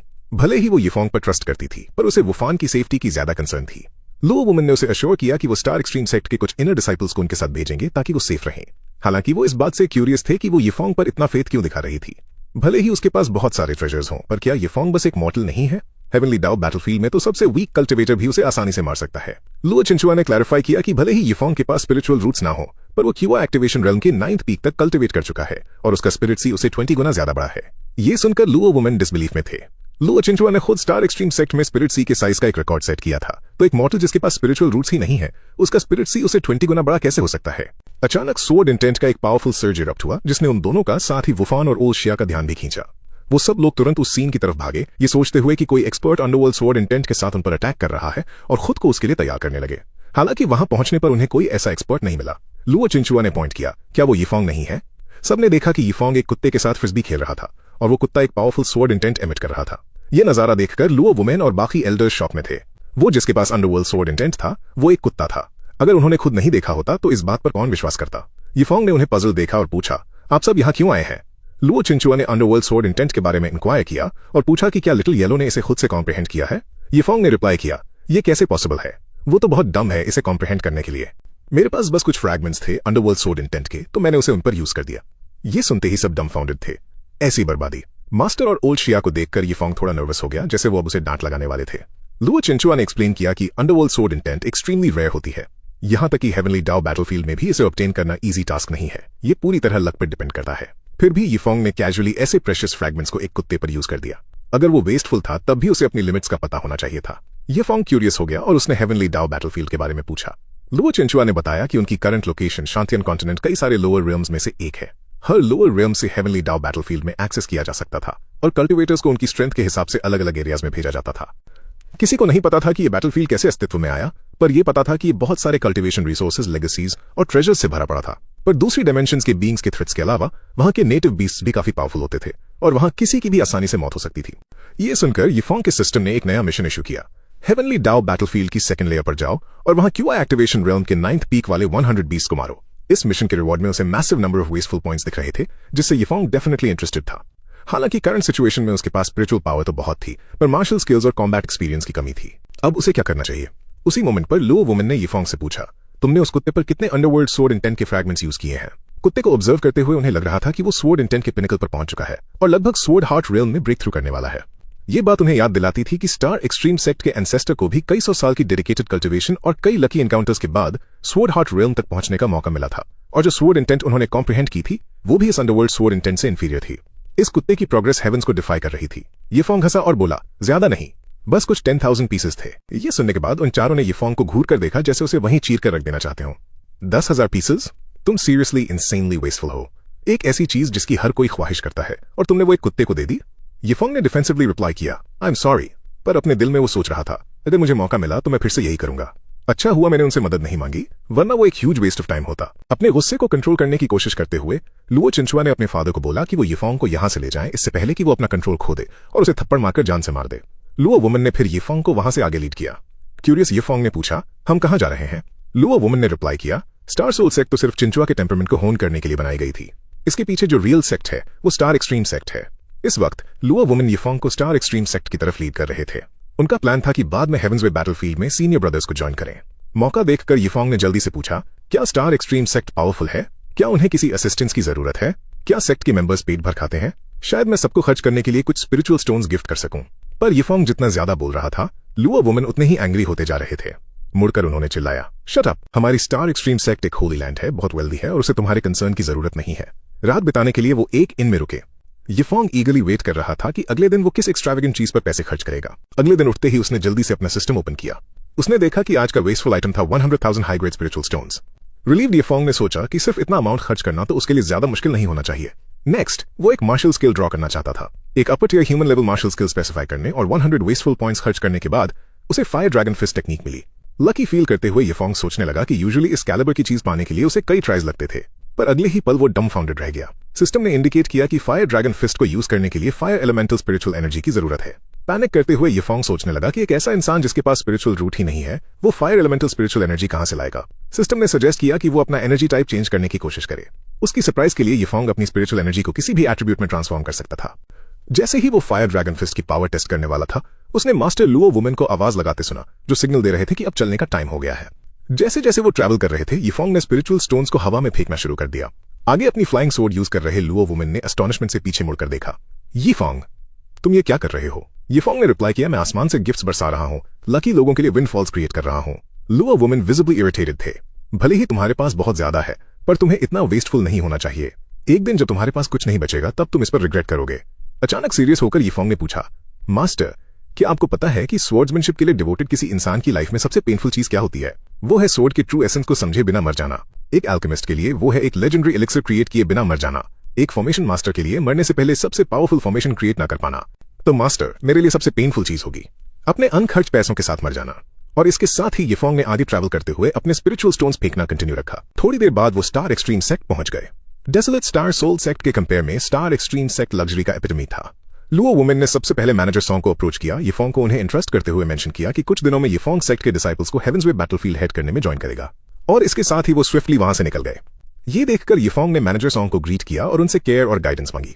अपना अकोमोडेशन अरेंज करते हुए यीफोंग ने पास में कुछ कमोशन सुना। उसने इस सिचुएशन के बारे में इंक्वायर किया तो पता चला कि आज आउटर सेक्ट और इनर सेक्ट डिसाइपल्स का कंपीट करने का दिन था। अगर यीफोंग चाहे तो वो इन मैचेस को देख सकता था। कोइंसिडेंटली उसके सिस्टम ने एक नया मिशन रिलीज किया, एक प्लेटफॉर्म को टेक ओवर करना और सेम रेल्म के 100 ओपोनेंट्स को डिफीट करना। सक्सेस उसे 500 वेस्टफुल पॉइंट्स रिवॉर्ड करेगी, जबकि फेलियर पर सेम अमाउंट डिडक्ट होगा। इन पॉइंट्स को अर्न करने के प्रोस्पेक्ट पर एक्साइटेड यीफोंग चैलेंज लेने के लिए ईगर था। बैटल प्लेटफॉर्म पर आकर उसने एक खाली प्लेटफॉर्म अपने लिए क्लेम कर लिया।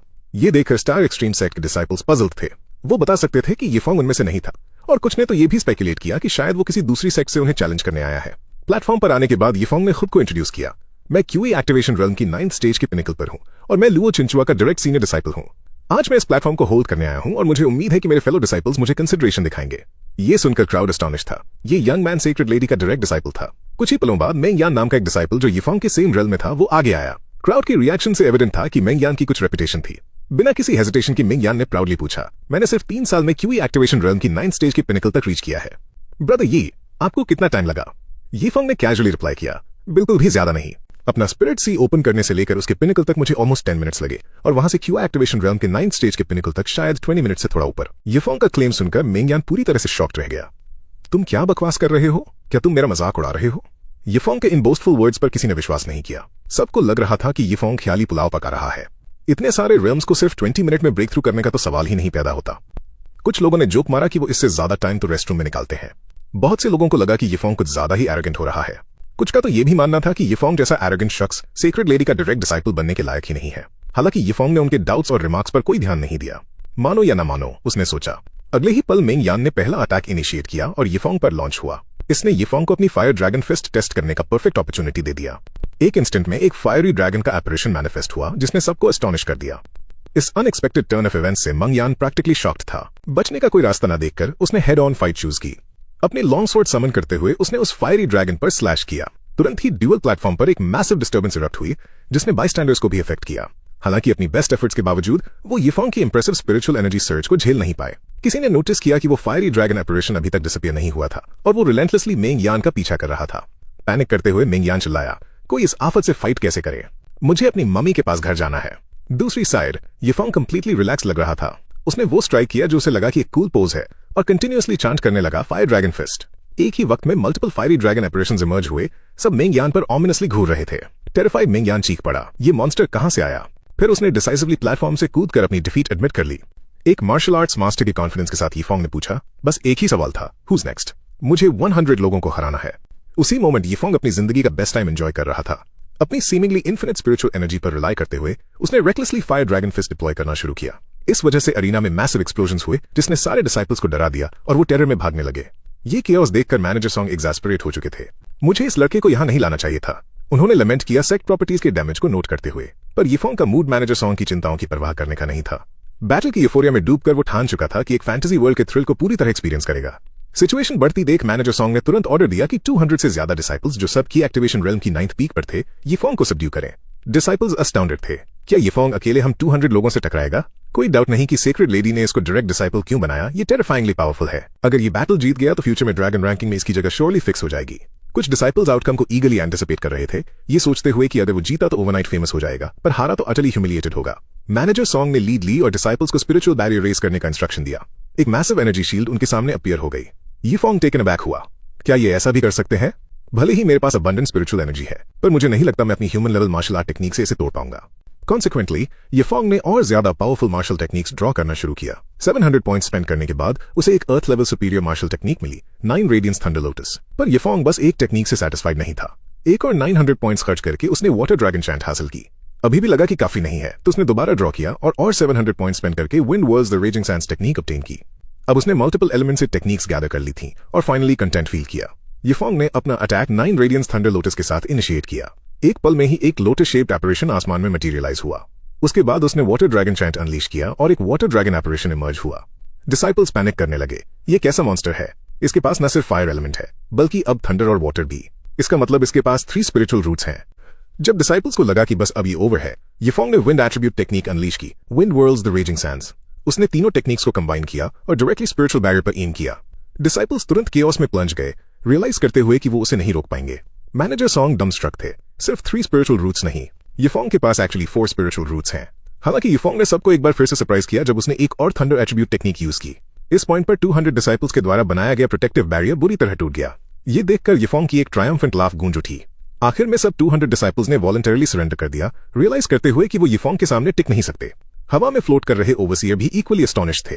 उन्होंने इनिशियली यीफोंग का मोमेंटम सप्रेस करना चाहा था, पर उन्हें ये एक्सपेक्ट नहीं था कि यीफोंग के पास इतनी अबंडेंट स्पिरिचुअल एनर्जी होगी और उसको ऐसी कई earth level superior martial techniques पर इतनी अच्छी मास्टरी होगी।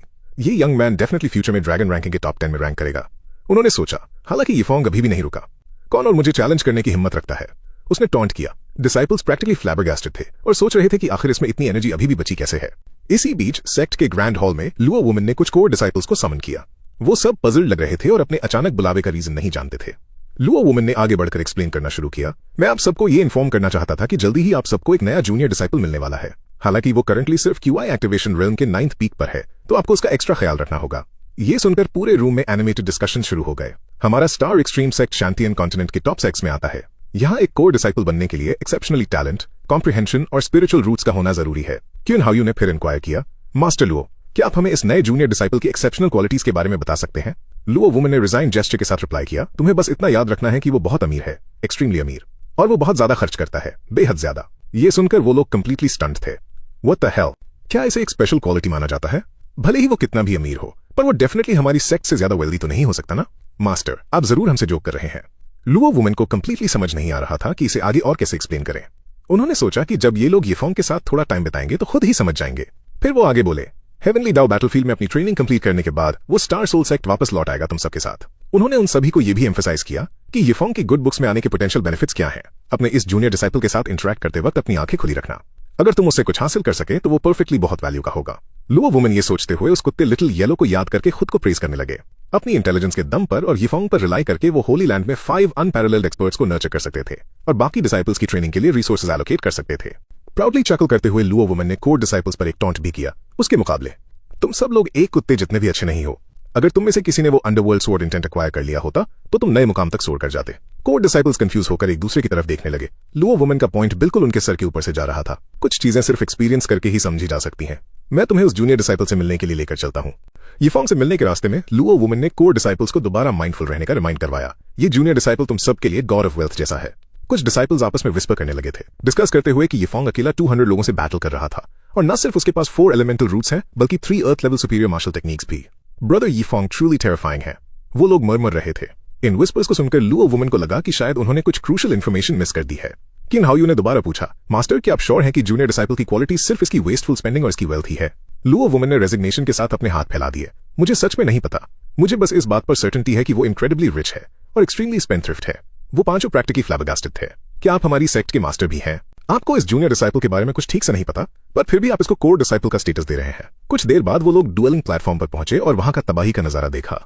वो पजल थे, क्या आज इनर और आउटर डिसाइपल्स के बीच सिर्फ एक फ्रेंडली स्पार नहीं होने वाला था? ये ऐसी मैसिव बैटल में कैसे चेंज हो गया? लुओ वुमन ने मुड़कर मैनेजर सॉन्ग से पूछा कि यहाँ आखिर हुआ क्या है। उसके बाद मैनेजर सॉन्ग ने फर्वेंटली एक्सक्लेम करना शुरू किया, सेक्ट मास्टर, येफोंग ने सिर्फ एक बैटल में अपना नाम बना लिया है और एक इनविंसिबल डिमीनर शो किया है। उसने अपनी खुद की ताकत से अपने सेम रेल्म के 200 डिसाइपल्स के सामने बैटल किया और जीत हासिल की ओवरवेलमिंगली। ये सब सुनकर कोर डिसाइपल्स प्योरली स्टन थे। उन्हें इस बात पर इजीली यकीन नहीं हो रहा था कि उस अकेले बंदे ने अपने 200 पेयर्स को एक बार में हरा दिया। लुओ वुमन ने हेस्टली पूछा मैनेजर सॉन्ग से डिटेल्स दें इन सब के बारे में। 2 मिनट के बाद उनको कंप्लीटली सिचुएशन समझ में आ गई। अचानक उसे ये याद आया कि उसकी बेटी ने एक बार बताया था कि येफोंग का स्पिरिट सी एक्चुअली उससे 20 गुना ज्यादा बड़ा था। इनिशियली उन्होंने बिलीव नहीं किया था, पर अब वो करते थे। कंसिडरिंग कि उसकी बेटी का स्पिरिट सी एक्चुअली बाकी लोगों से ऑलरेडी 20 गुना बड़ा था, इसका मतलब येफोंग का स्पिरिट सी इक्विवेलेंट था एटलीस्ट उनके 400 पेयर्स से। अब उन्हें लग रहा था कि प्रीवियस डेज उन्होंने येफोंग का स्पिरिट सी स्टेट चेक नहीं किया, जो उनकी बहुत बड़ी गलती थी। कोर डिसाइपल्स आसपास इकट्ठा थे, फीलिंग अटली ओवरशैडोड। क्या किसी का इंटरनल स्पिरिचुअल एनर्जी कभी इतने टेरिफाइंग लेवल पर भी पहुंच सकता है? मोरओवर, वो बहुत अमीर है, पागलों जैसे खर्च करता है। उसके पास 4 स्पिरिचुअल रूट्स हैं, इसके साथ ही 3 earth level superior martial technique का मास्टर भी।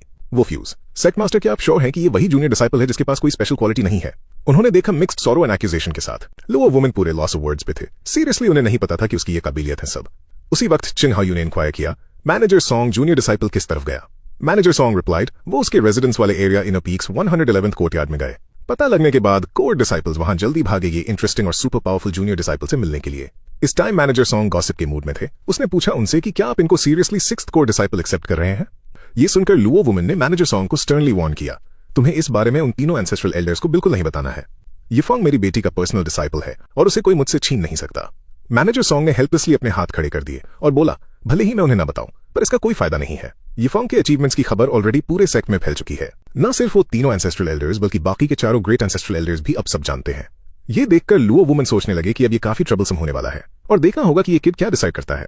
इसी बीच येफोंग मजे से धूप सेंक रहा था, बास्किंग इन द सन, जब अचानक वहां कई सारी फिगर्स अपीयर हुई जिसने उसे बुरी तरह स्टार्टल चौंका कर दिया। आप सब लोग कौन हैं और यहाँ क्या चाहते हैं? येफोंग ने चौंक कर पूछा। पता चला कि ये किन हाउ और बाकी लोग थे जो तेजी से उसकी तरफ बढ़ रहे थे। कुछ ही पलों बाद उन सब ने खुद को इंट्रोड्यूस किया। Eldest brother Chin Hao, second sister Xia Tianshan, third brother Shao Tianming, fourth brother Xingfei और 5th सिस्टर दूदी। येफोंग थोड़ा पजल दिखा। मैं तो लुओ चिंचुआ का पर्सनल डिसाइपल हूं, तो मैं अचानक पूरी सेक्ट का जूनियर कैसे बन गया? किन हाउ ने एक्सप्लेन किया कि ये लुओ वुमेन का ही अरेंजमेंट था। तब जाकर येफोंग को रियलाइज हुआ कि ये दोनों आइडेंटिटीज आपस में टकरा नहीं रही थीं। वो ना सिर्फ लुओ चिंचुआ का चीफ डिसाइपल था, बल्कि स्टार एक्सट्रीम सेक्ट का 6th कोर डिसाइपल भी बन चुका था। फिर उसने शो ऑफ करने का एक नया तरीका सोचा और अपने सिस्टम से कंसल्ट किया। मैं पहली बार अपने ब्रदर्स और सिस्टर्स से मिल रहा हूं, तो क्या मैं उन्हें कुछ गिफ्ट्स दे सकता हूं? उनके एक्सेप्शनल टैलेंट्स को देखते हुए क्या मुझे उन्हें कम से कम 100,000 high quality spiritual stones gift नहीं करने चाहिए? सिस्टम ने एक पल के लिए पॉन्डर किया और कंफर्म किया कि ये बिल्कुल बाउंस के अंदर है। यीफोंग अब वेट नहीं कर सकता था और बाकी सब ने उसकी इस एक्साइटमेंट को उनके अनपैरेलल टैलेंट्स पर हैरानी समझ लिया। फिफ्थ सिस्टर डूडी खुशी के मारे रोने लगी, ये सोचकर कि आखिरकार वो सबसे छोटी नहीं रही और अब उसके पास बुली करने के लिए एक जूनियर आ गया है। यीफोंग ने तब उनकी तरफ मुड़कर कहा, ब्रदर्स और सिस्टर्स, क्योंकि हम पहली बार मिल रहे हैं तो ये मेरी तरफ से रिस्पेक्ट का एक छोटा सा टोकन है। उसने हर एक के हाथ में एक एक रिंग थमा दी, जिसे देखकर वो सब के सब स्टन रह गए। किन हाओयू ने सबसे पहले गिफ्ट को इंस्पेक्ट किया और 100,000 हाई क्वालिटी स्पिरिचुअल स्टोन्स देखकर इमेंसली सरप्राइज्ड हुआ। बाकी सब भी अपने रिंग्स में सेम चीज पाकर इक्वली शॉक थे। कन्वेंशनली सीनियर डिसाइपल्स होने के नाते उन्हें अपने जूनियर को गिफ्ट्स देने चाहिए थे, पर यहां उन्हें खुद उससे 100,000 हाई क्वालिटी स्पिरिचुअल स्टोन्स मिल रहे थे, जिसने उनकी बोलती बंद कर दी थी। उन्हें लुओ वुमेन के वो वर्ड्स याद आए, ये जूनियर डिसाइपल अमीर है, इनक्रेडिबली अमीर। और इसके साथ ही यीफोंग ने लैविशली स्पेंड करने का अपना गोल अचीव कर लिया, जिसे उसने 200 वेस्टफुल पॉइंट्स और 100 एनलाइटमेंट पिल्स अर्न किए। उसकी सरप्राइज के लिए ऐसी हरकतें भी स्पेशल रिवॉर्ड्स दे सकती थीं। फिर उसने एनलाइटमेंट पिल की इन्फॉर्मेशन चेक की। ये एक रैंकलेस पिल थी जिसे कंज्यूम करते ही इमीडिएट एनलाइटमेंट मिल जाता था, जो पूरे 20 मिनट्स तक चलता था। हालांकि रिवॉर्ड वाले आइटम्स को दोबारा वेस्टफुल स्पेंडिंग पॉइंट्स अर्न करने के लिए यूज नहीं किया जा सकता था। यीफोंग थोड़ा डिसअपॉइंटेड हुआ, ऐसा लगा जैसे वो इन पिल्स को अपनी लैविश स्पेंडिंग बढ़ाने के लिए यूज नहीं कर पाएगा। नेवरदलेस उसने अपने हर एक सीनियर डिसाइपल को एक एक एनलाइटमेंट पिल थमा दी। पिल्स को हाथ में पकड़े उन्होंने कंफ्यूजन से पूछा, जूनियर ब्रदर ये क्या है? यीफोंग ने उस पिल के इफेक्ट्स एक्सप्लेन किए। वो सुनते ही वो सब एस्टॉनिश थे। क्या ये सच में एक ऐसी पिल है जो इमीडिएट एनलाइटमेंट इंड्यूस करती है? यीफोंग ने उन्हें ट्राई करने के लिए एनकरेज किया, उन्हें उसके 20 मिनट इफेक्ट का एश्योरेंस देते हुए। भले ही वो थोड़े स्केप्टिकल थे, पर उन्हें ट्रस्ट था कि उनका जूनियर ब्रदर उनके साथ कोई प्रैंक नहीं करेगा, तो उन्होंने डिसाइसिवली वो पिल कंज्यूम कर ली। नेक्स्ट मोमेंट वो पांचों एक साथ स्टेट ऑफ एनलाइटमेंट में एंटर कर गए। उसी वक्त लुओ वुमेन वहां से गुजर रहे थे और इस सीन को देखकर झटके में आ गए। जैसे ही वो कुछ कहने वाले थे, यीफोंग ने उन्हें इंटरप्ट कर दिया। लुओ वुमेन ने पूछा, ये सब तुम्हारे रूम में बैठकर कल्टिवेशन क्यों कर रहे हैं? यीफोंग ने उन्हें एनलाइटमेंट पिल्स के बारे में समझाया। ये देखकर लुओ वुमेन के अंदर भी उन पिल्स को पाने की एक इचिंग डिजायर होने लगी। यीफोंग ने उनकी ईगरनेस नोटिस करते हुए उन्हें 5 पिल्स थमा दी और ऐड किया, बाकी बची हुई मेरी पेट डॉग के लिए रिजर्व्ड है। लुओ वुमेन ने ये सुनते ही उसे रिब्यूक किया, तुम इतनी प्रेशियस पिल एक कुत्ते को दे रहे हो, क्या तुम्हारा दिमाग खराब हो गया है? यीफोंग हेल्पलेस फील कर रहा था। भले ही ये वैल्यूबल थी, पर इससे उसे वेस्टफुल स्पेंडिंग पॉइंट्स नहीं मिल रहे थे, तो ये उसके लिए यूजलेस थी। लुओ वुमेन ने यीफोंग को उन पिल्स को कुत्ते पर वेस्ट करने से रोकने के लिए डिसाइड किया कि वो उसकी सारी एनलाइटमेंट पिल्स खरीद लेंगे और उनसे प्राइस पूछा, यहां तक कि उन्होंने एक फैमिली डिस्काउंट देने की बात भी की। हालांकि यीफोंग ने फिर भी रिफ्यूज कर दिया, ये कहते हुए कि उसे अपने कुत्ते को खिलाना है वरना उसे बुरा लगेगा। वो इमेजिन करने लगा कि उसका कुत्ता पलटकर उससे आर्ग्यू कर रहा है कि उसे कोई पिल्स नहीं चाहिए। यीफोंग का काफी फर्म स्टांस देखकर लुओ वुमेन ने ज्यादा प्रेस नहीं किया। फिर उन्होंने यीफोंग को इन्फॉर्म किया कि 5 ग्रेट एंसेस्ट्रल एल्डर्स उससे मिलना चाहते हैं, पॉसिबली उसे अपना डिसाइपल बनाने के लिए, और उन्होंने उसे अपना डिसीजन केयरफुली लेने की एडवाइस दी। बाद में वो बैक माउंटेन के केव मैंशन पहुंचे ताकि ग्रेट एंसेस्ट्रल एल्डर्स को रिस्पेक्ट पे कर सकें। ग्रेट एंसेस्ट्रल एल्डर लुओ तियानकिंग ने सबसे पहले बात की। सेम रेल्म के 200 पीयर्स के सामने अकेला बैटल करना, 3 एडवांस्ड अर्थ टेक्निक्स पर मास्टर होना, और वो भी एक वॉर्ड स्पिरिट रूट के साथ। ऐसे प्रोडिजी को तो हमें अपनी पूरी जान लगाकर कल्टिवेट करना चाहिए। एंसेस्ट्रल एल्डर्स ने तब यीफोंग को एग्जामिन करने के लिए घेर लिया। कुछ ही पलों बाद उन्हें पता चला कि यीफोंग सच में क्यूआई एक्टिवेशन रेल्म के पीक पर था और उसके पास एक फॉर्मिडेबल स्पिरिट सी था, पर वो तब स्टूपेफाइड रह गए जब उन्हें उसके अंदर कोई स्पिरिट रूट्स ही नहीं मिले, जबकि उसके पास 4 होने चाहिए थे। एंसेस्ट्रल एल्डर्स शॉक में थे। बिना किसी स्पिरिट रूट्स के यीफोंग 4 टाइप्स की स्पिरिचुअल ची कैसे मैनिफेस्ट कर सकता है, और उनके बिना उसने स्पिरिट सी कैसे फॉर्म किया और कल्टिवेट कैसे किया? यीफोंग ने नॉनचलेंटली रिप्लाई किया, मुझे नहीं पता। जब भी मैं चाहता हूं, सराउंडिंग से एम्बिएंट स्पिरिचुअल क्यूआई खुद दौड़ती हुई मेरी बॉडी में आ जाती है, और भले ही मेरे पास स्पिरिट रूट्स नहीं है, पर किसी वजह से मैं अपनी स्पिरिचुअल क्यूआई को अलग अलग एलिमेंटल फोर्सेज में ट्रांसफॉर्म कर सकता हूं। डेमोन्स्ट्रेट करने के लिए यीफोंग ने अपने हाथों के बीच क्यूआई गैदर की, जो लगातार थंडर, फायर, वाटर, विंड और बाकी एलिमेंटल फोर्सेज के बीच फ्लक्चुएट हो रही थी। इस सीन ने 5 ग्रेट एंसेस्ट्रल एल्डर्स को डम्बफाउंडेड छोड़ दिया। ऐसा बिजार फिनोमिनन उन्होंने अपनी पूरी जिंदगी में नहीं सुना था। इस मोमेंट पर यीफोंग उन हैरतज़दा एल्डर्स पर ध्यान देने की जगह ये पॉन्डर कर रहा था कि वेस्टफुली स्पेंड कैसे किया जाए। उसने हर एक एल्डर को 1 million high quality spiritual stones देने का सोचा, जो एक कोर डिसाइपल के स्टेटस के हिसाब से एक हेफ्टी गिफ्ट था। हालांकि उसके सिस्टम ने इसे लैविश स्पेंडिंग के लिए इनसफिशिएंट माना। सिस्टम के द्वारा खुद को लुक डाउन जाने पर अनॉयड होकर उसने अपना ऑफरिंग अपग्रेड किया सीधा 1 million top quality spiritual stones पर, जिसे सिस्टम ने फाइनली अप्रूव कर दिया।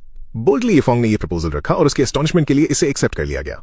उसने 5 रिंग्स निकाली, जिसमें हर एक में 1 million top quality spiritual stones थे, और कहा, एस्टीम्ड एंसेस्ट्रल एल्डर्स, मैं यहां जल्दी में आया था और कोई बड़ा गिफ्ट प्रिपेयर नहीं कर पाया। Please in million top quality spiritual stones को एक्सेप्ट कीजिए और इस छोटे से तोहफे का बुरा मत मानिएगा। एंसेस्ट्रल एल्डर्स बिविल्डर्ड रह गए। वो इनक्रेडुलसली उन रिंग्स को देख रहे थे, वंडरिंग कि क्या एक क्यूआई एक्टिवेशन रेल्म का डिसाइपल सच में ऐसी दौलत का मालिक हो सकता है। एल्डर्स के उन फ्रोजन एक्सप्रेशंस को देखकर लुओ वुमेन आगे आए। एल्डर्स, क्या आप सब पिछले कई डेकेड से एक कल्टिवेशन बॉटलनेक पर नहीं अटके हुए हैं? ये लीजिए 5 एनलाइटमेंट पिल्स। कोई सवाल मत पूछिए, बस इन्हें कंज्यूम कीजिए और आप स्टेट ऑफ एनलाइटमेंट में एंटर कर जाएंगे। एक बार फिर एल्डर्स कंप्लीटली शॉक थे। वो शायद अपनी पूरी जिंदगी में इतने हैरान नहीं हुए थे। इस बीच यीफोंग बोलती बंद खड़ा सोच रहा था, मास्टर, क्या आप लैविश स्पेंडिंग में मेरा थंडर स्टील करने की कोशिश कर रहे हैं? लुओ वुमन बस स्मर्ट एनलाइटमेंट पिल्स ना बेचने का यही नतीजा था। कुछ ही देर बाद पांचों ग्रेट एंसेस्ट्रल एल्डर्स ने डिसाइसिवली वो एनलाइटमेंट पिल्स निकल ली। तुरंत ही उनके अंदर से एनलाइटमेंट की वेव्स निकलने लगी। ये देखकर लुओ वुमेन यीफोंग को लेकर वहां से निकल गए और इस तरह 30 मिनट्स बाद एंसेस्ट्रल एल्डर्स उस स्टेट से बाहर आए। हालांकि अनफॉर्चुनेटली वो ब्रेक थ्रू करने से बस थोड़ा सा पीछे रह गए थे। लुओ तियानकिंग लुओ वुमेन के पास आए और इंक्वायर किया, तुम्हारे पास ऐसी और कितनी एनलाइटमेंट पिल्स हैं? इस पॉइंट पर जब ग्रेट एंसेस्ट्रल एल्डर ने सवाल पूछा तो लुओ वुमेन ने प्रॉम्प्टली यीफोंग को बस के नीचे फेंक दिया, ये इंडिकेट करते हुए कि यीफोंग के पास अभी भी काफी पिल्स हैं, पर वो उन्हें कुत्तों को खिलाने का प्लान कर रहा है। लुओ वुमेन ने एक मिस्चिवस ग्रिन के साथ कहा। यह सुनकर पांचों ग्रेट एंसेस्ट्रल एल्डर्स कलेक्टिवली डम्फाउंडेड थे। क्या कुत्तों को खिलाना? ग्रेट एंसेस्ट्रल एल्डर लुओ तियानकिंग आगे बढ़े। यीफोंग, हमारी एंसेस्ट्रल टीचिंग्स हमें यंगर जनरेशन को बुली करने से रोकती हैं। एनलाइटमेंट पिल्स तुम्हारी हैं और तुम उनके साथ जो चाहो कर सकते हो, लेकिन उन्हें कुत्तों को खिलाना एब्सोल्युटली अलाउड नहीं है। पांचों ग्रेट एंसेस्ट्रल एल्डर्स की इंटेंस गेज को देखकर यीफोंग ने थोड़े धड़कते दिल के साथ रिप्लाई किया, मेरे पास अभी भी 90 एनलाइटमेंट पिल्स बची हैं। उन सबको कुत्तों को खिलाना सच में थोड़ा वेस्टफुल है, तो क्यों ना मैं उनमें से 40 अपने पास रख लूं? यीफोंग को इतना रीजनेबल देखते हुए लुओ तियानकिंग का गुस्सा ठंडा हो गया और उन्होंने अपना नया गुस्सा लुओ वुमेन की तरफ मोड़ दिया। एज अ सेक्ट मास्टर, क्या तुम्हें अपने डिसाइपल की इन वेस्टफुल टेंडेंसीज को कंट्रोल नहीं करना चाहिए? ब्लेम के इस रीडायरेक्शन से caught off guard Luo Wumen सिर्फ एक बिटर स्माइल दे सके और अपना डिफेंस किया। ग्रेट एंसेस्ट्रल एल्डर, आप मुझे ब्लेम नहीं कर सकते। ये किड बिल्कुल अनकंट्रोलेबल है। इसने एक बार फुट सोक के लिए 9 leaf soul returning herb use की थी और अंडरवर्ल्ड स्वॉर्ड एंड 10 फ्रैगमेंट्स अपने कुत्तों को खिला दिए थे। यीफोंग एग्जैस्परेटेड था। ऐसा लगा जैसे उसके मास्टर को उसे सेल आउट करने की एडिक्शन हो गई हो। एज एक्सपेक्टेड, ये सुनते ही लुओ तियानकिंग इतना इन्फ्यूरिएटेड हुआ कि उसके मुंह से खून निकल आया, जिसने यीफोंग को काफी एम्बैरेस्ड फील करवाया। क्या सच में इतना ओवरली ड्रामेटिक होने की जरूरत थी? अपना कंपोजर रीगेन करते हुए लुओ तियानकिंग ने दोबारा यीफोंग को मनाने की कोशिश की। क्या तुम प्लीज एनलाइटमेंट पिल्स कुत्तों को नहीं खिला सकते? बेहतर होगा अगर तुम उन्हें अपने लिए रख लो। ये सुनकर यीफोंग इनक्रेडिबली एस्टोनिश्ड था। इस दुनिया की सेक्स आखिर इतनी इजी गोइंग क्यों है? नॉर्मली जितने ट्रेजर्स उसके पास हैं, उन्हें देखकर तो पांचों ग्रेट एंसेस्ट्रल एल्डर्स को उन्हें फोर्स से छीनने की कोशिश करनी चाहिए थी, जैसा उसने पिछली जिंदगी के नॉवेल्स में पढ़ा था, जहां किसी के पास छोटा सा ट्रेजर भी होता तो बाकी सब उसे मिट्टी में मिला देते थे। पर यहां देखने पर उसकी ब्यूटीफुल मास्टर, जो हमेशा कहती थी कि वो उन्हें गाइड नहीं करेगी, उसने उनके लिए क्लियर मिस्टीरियस पिल्स खरीदने में इतने पैसे खर्च किए। और ओल्ड बाई, जो हमेशा लाइव फ्लैट का मजाक बनाता था, वो हमेशा उसकी हेल्प के लिए एंथुसियास्टिकली आगे आता था। यहां तक कि रीसेंट मार्शल प्लेटफॉर्म इवेंट में भी भले ही उसके सीनियर ब्रदर्स और सिस्टर्स उससे हार गए थे, फिर भी वो यीफोंग पर प्राउड फील कर रहे थे। और अब मास्टर और पांचों ग्रेट एंसेस्ट्रल एल्डर्स उससे इतने प्यार से ट्रीट कर रहे थे। ऑनेस्टली, ऐसी सेक्ट में रहकर यीफोंग को एक्सट्रीमली कंटेंट फील हो रहा था। इसके चलते उसने डिसाइड किया कि वो सेक्ट में एक कंफर्टेबल स्पेंडथ्रिफ्ट बनकर रहेगा। उसने तब 70 एनलाइटमेंट पिल्स सेक्ट के हवाले करने का फैसला किया, पर बची हुई 20 को छोड़ने के लिए तैयार नहीं था। इस मोमेंट पर यीफोंग ने सोचा कि एक प्रोडिगल सन की तरह कंफर्टेबली जीने के लिए ये बेस्ट है कि सेक्ट स्ट्रॉन्गर रहे, तो सेक्ट को कुछ ट्रेजर्स देना कोई बुरा आइडिया नहीं है। ये देखकर लुओ तियानकिंग एक्सट्रीमली हार्टन्ड फील करने लगे और उन्होंने 3 बार गुड वर्ड रिपीट किया। ऐसा डिसाइपल पाना सच में सेक्ट की किस्मत है। इसके बाद लुओ तियानकिंग ने लुओ वुमेन को एक नोइंग लुक दिया। लुओ वुमेन, तुम पूरी तरह अवेयर हो कि यीफोंग ने सेक्ट के लिए क्या कॉन्ट्रीब्यूशंस दिए हैं। जब तक वो एंसेस्ट्रल टीचिंग्स को वायलेट नहीं करता, तुम्हें उसे पनिश करने का कोई हक नहीं है, समझे? इस मोमेंट पर लुओ वुमेन ने एक सबमिसिव जूनियर की तरह एक्ट किया और जल्दी से अपनी अंडरस्टैंडिंग एक्सप्रेस की। इसके साथ ही यीफोंग की ग्रेट एंसेस्ट्रल एल्डर्स के साथ मीटिंग एंड हुई। लुओ वुमेन खुद को ट्रायम्फेंट फील कर रहे थे। भले ही ग्रेट एंसेस्ट्रल एल्डर ने ये ना कहा होता, मैं यीफोंग को मिसट्रीट नहीं करता। आखिरकार मैं उसे अपना पर्सनल गॉड ऑफ वेल्थ मानता हूं। अचानक यीफोंग ने एक्सीडेंटली एक golden silkworm star shining stone बाहर निकाल ली, जिसने उन एंसेस्ट्रल एल्डर्स का ध्यान दोबारा खींचा जो अभी तक गए नहीं थे। यीफोंग हंसा, ये एक्सीडेंटली फिसल गई, ये बस एक टूटा हुआ पत्थर है, इस पर माइंड करने की जरूरत नहीं है। लुओ वुमेन ने तुरंत कर्स शुरू किया, तुम रास्कल, तुमने तो कहा नहीं है तुम्हारे पास कोई स्टार शाइनिंग स्टोन्स। यीफोंग ने पाउट किया, ये बस एक टूटा हुआ पत्थर तो है। ये देखकर 5th ग्रेट एंसेस्ट्रल एल्डर, जो एक आर्टिफैक्ट रिफाइनर थे, वो बहुत एक्साइटेड हो गए और यीफोंग के पास आए। किसी भी कीमत पर मैं इसे खरीदना चाहता हूं। आखिरकार ये स्टार शाइनिंग स्टोन उन मिनरल्स में से एक था जिसे वो सबसे ज्यादा चाहते थे। हालांकि यीफोंग ने डायरेक्टली रिफ्यूज कर दिया और एक रीजन भी दिया, मेरे पास अभी ये ज्यादा नहीं है, मुझे अपने झोपड़े के टॉयलेट का फ्लोर पेव करने के लिए इसकी जरूरत है। यीफोंग के ये वर्ड सुनकर लुओ वुमेन का गुस्से के मारे ऑलमोस्ट खून निकल आया और एंसेस्ट्रल एल्डर्स भी इतने इंफ्यूरिएटेड थे कि उनकी सांसें अटक रही थी। ची यनशन ने किसी तरह एक स्माइल स्क्वीज की और यीफोंग से पूछा, क्या तुम्हें रियलाइज है कि ये star shining stone artifact refiners के लिए कितना क्रूशियल है? यीफोंग ने रिस्पॉन्ड किया, मैं वो तो नहीं जानता, पर जो मैं जानता हूं वो ये है कि जब मैं एक टॉयलेट बनाने के लिए इतने स्टोन्स गैदर कर लूंगा तो वो अपनी डैजलिंग गोल्डन लाइट के साथ इनक्रेडिबली मैग्निफिसेंट लगेगा। लुओ वुमेन भड़क गए, तुम ऐसी और गैदर कर रहे हो? क्या तुम नहीं जानते कि ये ऐसे स्पिरिट मिनरल्स हैं जो ट्रिब्यूलेशन लाइटनिंग को ऑब्जॉर्ब कर सकते हैं? क्या तुम फ्यूचर में ट्रिब्यूलेशन फेस करते वक्त टॉयलेट में छुपने का प्लान कर रहे हो? ची यनशन ने हालांकि कुछ एसेंशियल कैच किया, तुमने कहा तुम ऐसी और स्टार शाइनिंग स्टोन्स ऑब्टेन कर सकते हो? यीफोंग ने रिप्लाई किया, हाँ, अपना टॉयलेट बनाने के बाद अगर कुछ बचेंगी तो मैं आपको दे दूंगा। ये सुनकर ची यनशन ने कई बार गुड वर्ड रिपीट किया। अचानक वो यीफोंग के इस अप्रोच से अग्री कर रहे थे। इसने न सिर्फ यीफोंग को बिविल्डर्ड छोड़ दिया, बल्कि बाकी एंसेस्ट्रल एल्डर्स और लुओ वुमेन भी परप्लेक्स थे। लुओ तियानशिंग ने जल्दी से ची यनशन को एक तरफ खींचा और इंक्वायर किया, ओल्ड 5th, क्या तुम पागल हो गए हो? वो golden silkworm star shining stone है और तुम उसके टॉयलेट के लिए यूज करने पर अग्री कर रहे हो? बाकी एंसेस्ट्रल एल्डर्स और लुओ वुमेन आपस में विस्पर करने लगे, ची यंशन ने रिटॉर्ट किया, क्या आप लोग क्लूलेस हैं? एक बार गिटहब पर येफोंग टॉयलेट बना लेगा तो क्या हम वहां छुपकर ट्रिब्यूलेशन लाइटनिंग को विथस्टैंड नहीं सकते? एक अकेला स्टार शाइनिंग स्टोन इतना झेल सकता है? इमेजिन कीजिए अगर पूरा टॉयलेट ही इससे बना हो। हम बस वहां स्क्वाट कर सक्सेसफुली ट्रिब्यूलेशन क्रॉस कर सकते हैं। क्या ये बेटर नहीं है? लुओ वुमन दंग थे। वाओ, क्या ये सच में पॉसिबल है? और सोचने पर इस गोल्डन टॉयलेट के साथ हमें शायद ट्रिब्यूलेशन के लिए लाइफ सेविंग ट्रेजर्स की जरूरत भी नहीं पड़ेगी। इस पॉइंट पर येफोंग को एक चिल फील हुई। उसे सेंस हो रहा था कि वो सब कुछ अनसेवरी प्लॉट कर रहे हैं। येफोंग के गोल्डन टॉयलेट प्लान से एग्री करने के बाद लुओ तियांकिंग ने डायरेक्टली लुओ वुमन को इंस्ट्रक्ट किया कि वो आने वाले हेवंस वे बैटलफील्ड में गॉड ऑफ वेल्थ येफोंग की सेफ्टी इंश्योर करें। हालांकि येफोंग ने अकेले पार्टिसिपेट करने की अपनी डिजायर एक्सप्रेस की, अपनी क्यूआई एक्टिवेशन रेल्म की ताकत के साथ वो वहां एक इनविंसिबल प्रेजेंस था। लुओ वुमन ने उसे डिसवेड करने की कोशिश की, ये कोई बच्चों का खेल नहीं है।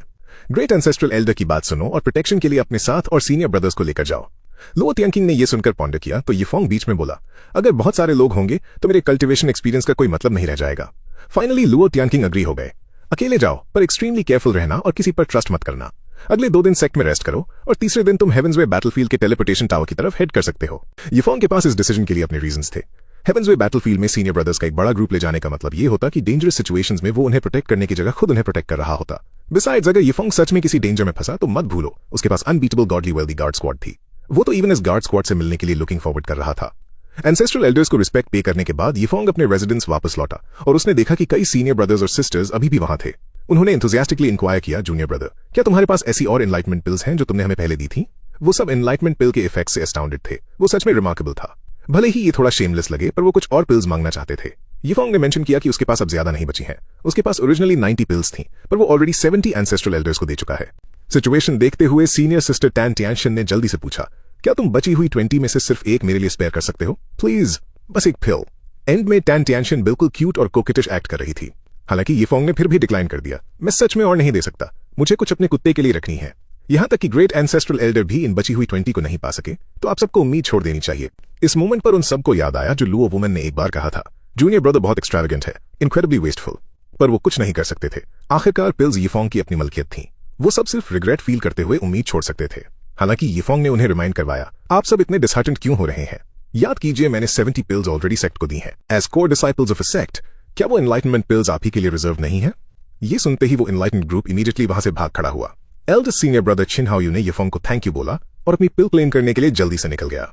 येफोंग उनके जाने से पहले स्पीचलेस खड़ा रह गया। जाने से पहले क्या तुम मेरी छत ठीक नहीं कर सकते थे? इस मोमेंट पर येफोंग ने रेड वाइन का एक ग्लास निकाला और थोड़े फ्लेयर के साथ खुद से म्यूज किया। एक लैविश प्रोडिगल की लाइफ बिल्कुल ऐसी ही होती है, मोनोटोनस, टेस्टलेस येट लग्जरियस। यहां तक कि सिस्टम भी सरप्राइज्ड था। होस्ट, तुम्हारे पास ये वाइन कहां से आई? बोस्टफुल येफोंग को अचानक याद आया कि उसने पहले 5 ग्रेट एंसेस्ट्रल एल्डर्स को कुछ top grade spiritual stones gift किए थे पर कोई रिवॉर्ड नोटिफिकेशन नहीं आया था। सिस्टम ने एक्सप्लेन किया, एंसेस्ट्रल एल्डर्स उन्हें रखने का इरादा नहीं रखते, वो उन्हें तुम्हें रिटर्न करने का प्लान कर रहे हैं। इसलिए ये एक्सट्रावेगेंट एक्शन कंप्लीट नहीं माना गया है, ये अभी भी ऑनगोइंग है। येफोंग एग्जैस्परेटेड था। क्या उनके दिमाग में जंग लग गया है? पैसों को मना कर रहे हैं। उसी वक्त लुओ तियांकिंग अंदर आया। येफोंग, उम्मीद है मैं तुम्हारे रेस्ट को डिस्टर्ब नहीं कर रहा। Speaking of the devil, Yefeng awkwardly मुड़ा। ग्रेट एंसेस्ट्रल एल्डर, कोई डिस्टर्बेंस नहीं है। बिना लुओ तियांकिंग के बोलने का वेट किए येफोंग ने जल्दी से कहा, ग्रेट एंसेस्ट्रल एल्डर, प्लीज उन प्रीमियम स्पिरिचुअल स्टोन्स को यूज कीजिए जो मैंने आपको दिए हैं। शर्माइए मत, मेरे पास ऐसी बहुत हैं। आप यहां मुझे वो स्पिरिचुअल स्टोन्स रिटर्न करने तो नहीं आए ना? लुओ तियांकिंग ने 5 स्टोरेज रिंग्स निकालकर रिस्पॉन्ड किया। स्टार एक्सट्रीम सेक्ट को इस वक्त डिसाइपल से स्पिरिचुअल स्टोन्स की जरूरत नहीं है, हमारे रिजर्व सफिशिएंट है, तो येफोंग तुम इन्हें अपने पास ही रखो। येफोंग ने तुरंत डिक्लाइन किया, भले ही मुझे एग्जैक्ट न पता हो कि सेक्ट के पास कितने स्टोन्स रिजर्व्स में हैं, पर मैं श्योर हूं कि पूरी सेक्ट के टोटल स्टोन्स मेरा एक फ्रैक्शन भी नहीं है। उसने फिर ग्रेट एंसेस्ट्रल एल्डर के सामने एडवर्टाइज किया, अगर सेक्ट को कभी भी स्पिरिचुअल स्टोन्स की जरूरत पड़े तो बस मुझे बताइए, मैं एक एंडलेस सप्लाई का गारंटी दे सकता हूं। ये देखकर लुओ तियांकिंग ने उसे फर्दर टेस्ट करने का डिसाइड किया। इन दैट केस क्या तुम्हारे पास कुछ स्पिरिचुअल क्रिस्टल्स हैं? येफोंग पजल दिखा। स्पिरिचुअल क्रिस्टल, वो क्या होता है? लुओ तियांकिंग ने एक्सप्लेन किया, ये हमारी सेक्ट के प्रोटेक्टिव एरिया के लिए प्राइमरी सोर्स ऑफ पावर है। सेक्ट के पास हाल ही में इसकी कमी चल रही है। मैं भले ही तुम्हें टेस्ट कर रहा हूं पर अगर तुम सच में कुछ प्रोवाइड कर सको तो ये एक ग्रेट हेल्प होगी।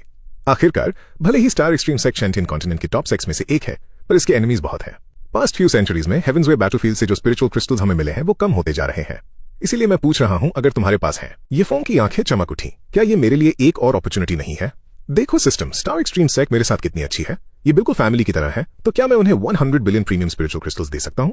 सिस्टम खुद को रिटॉर्ट करने से रोक नहीं पाया। होस्ट, क्या तुम मजाक कर रहे हो? 100 बिलियन क्रिस्टल्स तो सेक्ट को सेंचुरीज तक चलाएंगे, एट मोस्ट 100 मिलियन। येफोंग ने रिप्लाई किया, ये सही नहीं है सिस्टम, स्टार एक्सट्रीम सेक्ट के लोग मेरे अपनों की तरह हैं, हमें थोड़ा और जनरस होना चाहिए। पर सिस्टम अपनी बात पर अड़ा रहा। यीफोंग ने एक्चुअली एक्सपेक्ट नहीं किया था कि वो अग्री करेगा, वो तो बस उसका रिएक्शन टेस्ट कर रहा था। ऐसा लगा जैसे सिस्टम पूरी तरह से ह्यूमन सेंटिमेंट से डिवॉइड नहीं था। लगता है मैं फ्यूचर में सिस्टम के साथ और बैंटर कर सकता हूं, उसने सोचा।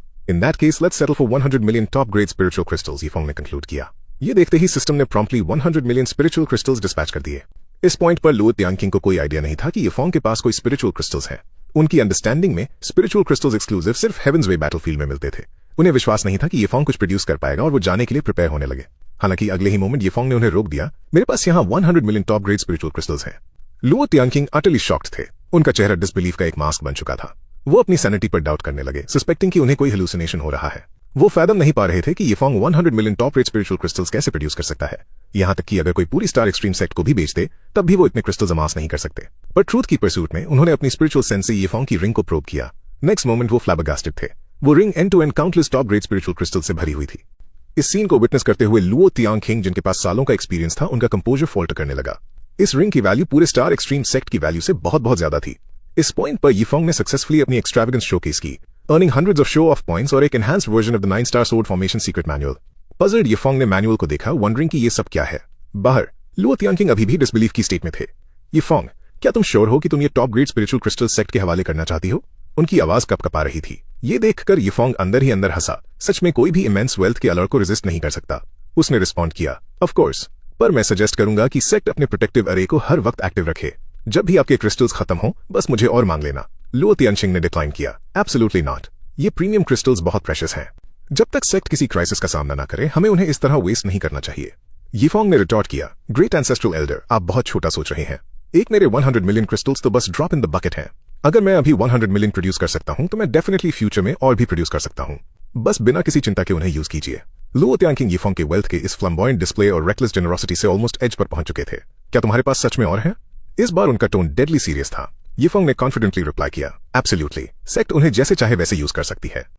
ये सुनते ही लुओ तियांगकिंग ने अपनी लाइफ का सबसे ऑडेशियस डिसीजन लिया। उसी दिन से स्टार एक्सट्रीम सेक्ट का 9 star sword formation permanently active रहेगा। यीफोंग टेकन अबैक हुआ। सेक्ट का प्रोटेक्टिव अरे 9 स्टार सोर्ड फॉर्मेशन है। उसने तब अपना रिवॉर्ड निकाला, an enhanced version of the 9 star sword formation secret manual, great ancestral elder. मेरा ये फॉर्मेशन देखिए। लुओ तियांगकिंग ने इसे लिया और क्लोजली एग्जामिन किया। वो जितना देखते गए उतने ही एस्टॉनिश्ड होते गए। ये इंडीड 9 स्टार सोर्ड फॉर्मेशन ही था, पर एक एनहांस्ड वर्जन। हालांकि कंजम्पशन 10 टाइम्स ग्रेटर थी, पर फॉर्मेशन का पावर भी 10 फोल्ड इंक्रीज हो गया था। लुओ तियांगकिंग ने क्यूरियस आइज से यीफोंग को देखा। ग्रेट एंसेस्ट्रल एल्डर, मत पूछिए। अगर आप पूछेंगे तो आंसर है, मुझे नहीं पता। यीफोंग जानता था कि एल्डर ओरिजिन के बारे में इंक्वायर करेंगे, पर वो एक्सप्लेन नहीं कर सकता था, तो उसने बस उनके सवालों को साइलेंस करने का फैसला किया। यीफोंग का रिस्पॉन्स देखकर लुओ तियांगकिंग ने प्रेस नहीं किया। उन्होंने प्रॉम्प्टली एक ऑनररी एल्डर टोकन निकाला। अब से तुम स्टार एक्सट्रीम सेक्ट के एक ऑनररी एल्डर हो। यीफोंग बैफल्ड था, मैं अचानक एक ऑनररी एल्डर क्यों हूं? ग्रेट एंसेस्ट्रल एल्डर ने रिप्लाई किया, सिर्फ यही नहीं, तुम हमारे 5 ग्रेट एंसेस्ट्रल एल्डर्स के साथ सेम लेवल पर सिट और स्टैंड करोगे। यहां तक कि अगर लुओ वुमेन भी तुम्हें देखेगा तो उसे तुम्हें एज एन एल्डर एड्रेस करना होगा। भले कि यीफोंग अपने खुद के मास्टर को आउटरैंक करने के प्रोस्पेक्ट से इंट्रीग था, पर उसने जल्दी से डिक्लाइन कर दिया। वो ऐसी हाई पोजीशन नहीं चाहता था। अंडरस्टैंडिंग की ग्रेटर स्टेटस के साथ हमेशा ग्रेटर रिस्पॉन्सिबिलिटीज आती हैं। वो बस एक्सट्रावेगेंस की एक पीसफुल लाइफ चाहता था। मोरओवर वो लुओ चिंचुआ का सीनियर डिसाइपल था, तो वो फिर लुओ चिंचुआ को कैसे फेस करेगा? हालांकि लुओ तियांगकिंग अपनी बात पर अड़े रहे, बिना तुम्हें ये स्टेटस दिए सेक्ट तुम्हारे इन इनॉर्मस कॉन्ट्रीब्यूशंस को कैसे जस्टिफाई करेगी? अगर ये हेल्प करता है तो ये स्टेटस सिर्फ 5 एल्डर्स और लुओ वुमेन को पता होगा। ये तुम्हारी रेगुलर लाइफ को अफेक्ट नहीं करेगा। लुओ तियांगकिंग का रेजोल्यूट स्टांस देखकर यीफोंग रिलेंटेड, पर उसने साफ कर दिया कि रिसोर्सेज प्रोवाइड करने के अलावा वो किसी और मैटर में इन्वॉल्व नहीं होगा। तभी लुओ तियांगकिंग सेटिस्फाइड हुए। ठीक उसी वक्त लुओ वुमेन अप्रोच हुए इंक्वायर करते हुए कि क्या वो बीस्ट पीक विजिट करना चाहता है। उन्होंने एक्सपेक्ट नहीं किया था कि ग्रेट एंसेस्ट्रल एल्डर भी वहां होंगे। इससे पहले कि वो सिचुएशन समझ पाते, लुओ तियांगकिंग एंग्रीली बर्स्ट आउट, क्या यीफोंग कोई ऐसा इंसान है जिसे तुम इतना कैजुअली एड्रेस कर सकते हो? आज से उन्हें एल्डर ही कहो। वो अब स्टार एक्सट्रीम सेक्ट के एक ऑनररी एल्डर हैं, जिनकी पोजीशन 5 एल्डर्स के इक्विवेलेंट है। अगली बार जब तुम उन्हें देखोगे तो थोड़ी रिस्पेक्ट शो करना। लुओ वुमेन सिर्फ लगातार नॉट कर सके और फिर क्वेश्चनिंगली ग्रेट एंसेस्ट्रल एल्डर को देखा कि यीफोंग एक ऑनररी एल्डर कैसे बन गया। एक पोकर फेस के साथ लुओ तियांगकिंग ने एक्सप्लेन किया, सेक्ट के लिए उनके कॉन्ट्रीब्यूशंस इतने इमेंस रहे हैं कि एक ऑनररी एल्डर के रूप में भी मुझे ये थोड़ा कम लग रहा है। लुओ वुमेन ने स्मर्क किया, कंट्रीब्यूटेड अ लॉट, हाँ? उनकी आंखें जैसे हर चीज के पार देख रही थीं। फिर उन्होंने स्लाइली पूछा, यीफोंग, एल्डर वाई, मुझे बताइए आपने इस ऑनररी एल्डर टाइटल को खरीदने के लिए कितना खर्च किया? यीफोंग ने ऑकवर्डली रिप्लाई किया, मास्टर, शायद आप मुझे एल्डर ना कहें। जहां तक प्राइस का सवाल है वो है 100 million top grade spiritual crystals और 9 star sword formation secret manual का एनहांस्ड वर्जन। ये सुनते ही लुओ वुमेन दंग रह गए।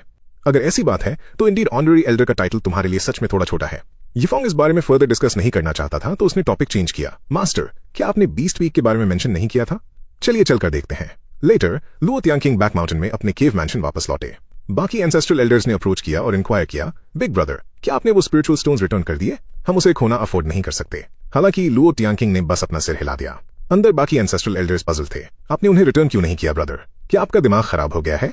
हमारे पास उन million top grade spiritual stones की कोई कमी नहीं है। लुओ टियांकिंग ने हेल्पलेसली रिप्लाई किया, ना सिर्फ मैंने उन्हें रिटर्न नहीं किया बल्कि मैंने यीफोंग से कुछ बेनिफिट्स भी लिए हैं। मैं सच में नहीं चाहता था, पर उसने इतना ऑफर किया कि मैं रेजिस्ट नहीं कर पाया। इससे पहले कि बाकी कुछ बोल पाते, लुओ टियांकिंग ने तुरंत 100 million top grade spiritual crystal से भरी रिंग निकालकर टेबल पर रख दी। ची यानशन ने पूछा, बस इतना बताइए कितने स्पिरिचुअल स्टोन्स हैं बिग ब्रदर? लुओ टियांकिंग ने साई किया, ये स्पिरिचुअल स्टोन्स नहीं है, ये 100 million top grade spiritual crystals हैं।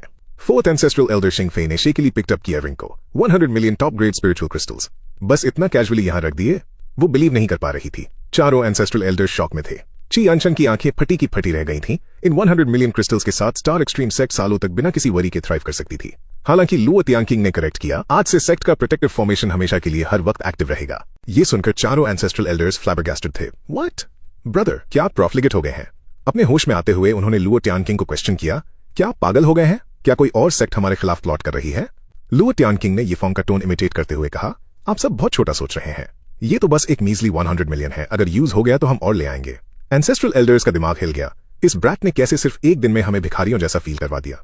लुओ टियांकिंग ने फिर अपने बचे हुए मैनुअल को दिखाया और मेंशन किया कि यीफोंग ने 9 स्टार सोर्ड फॉर्मेशन का एक एनहांस्ड वर्जन भी किया है, जहां कंजम्पशन और पावर दोनों 10 फोल्ड इंक्रीज हो चुकी हैं।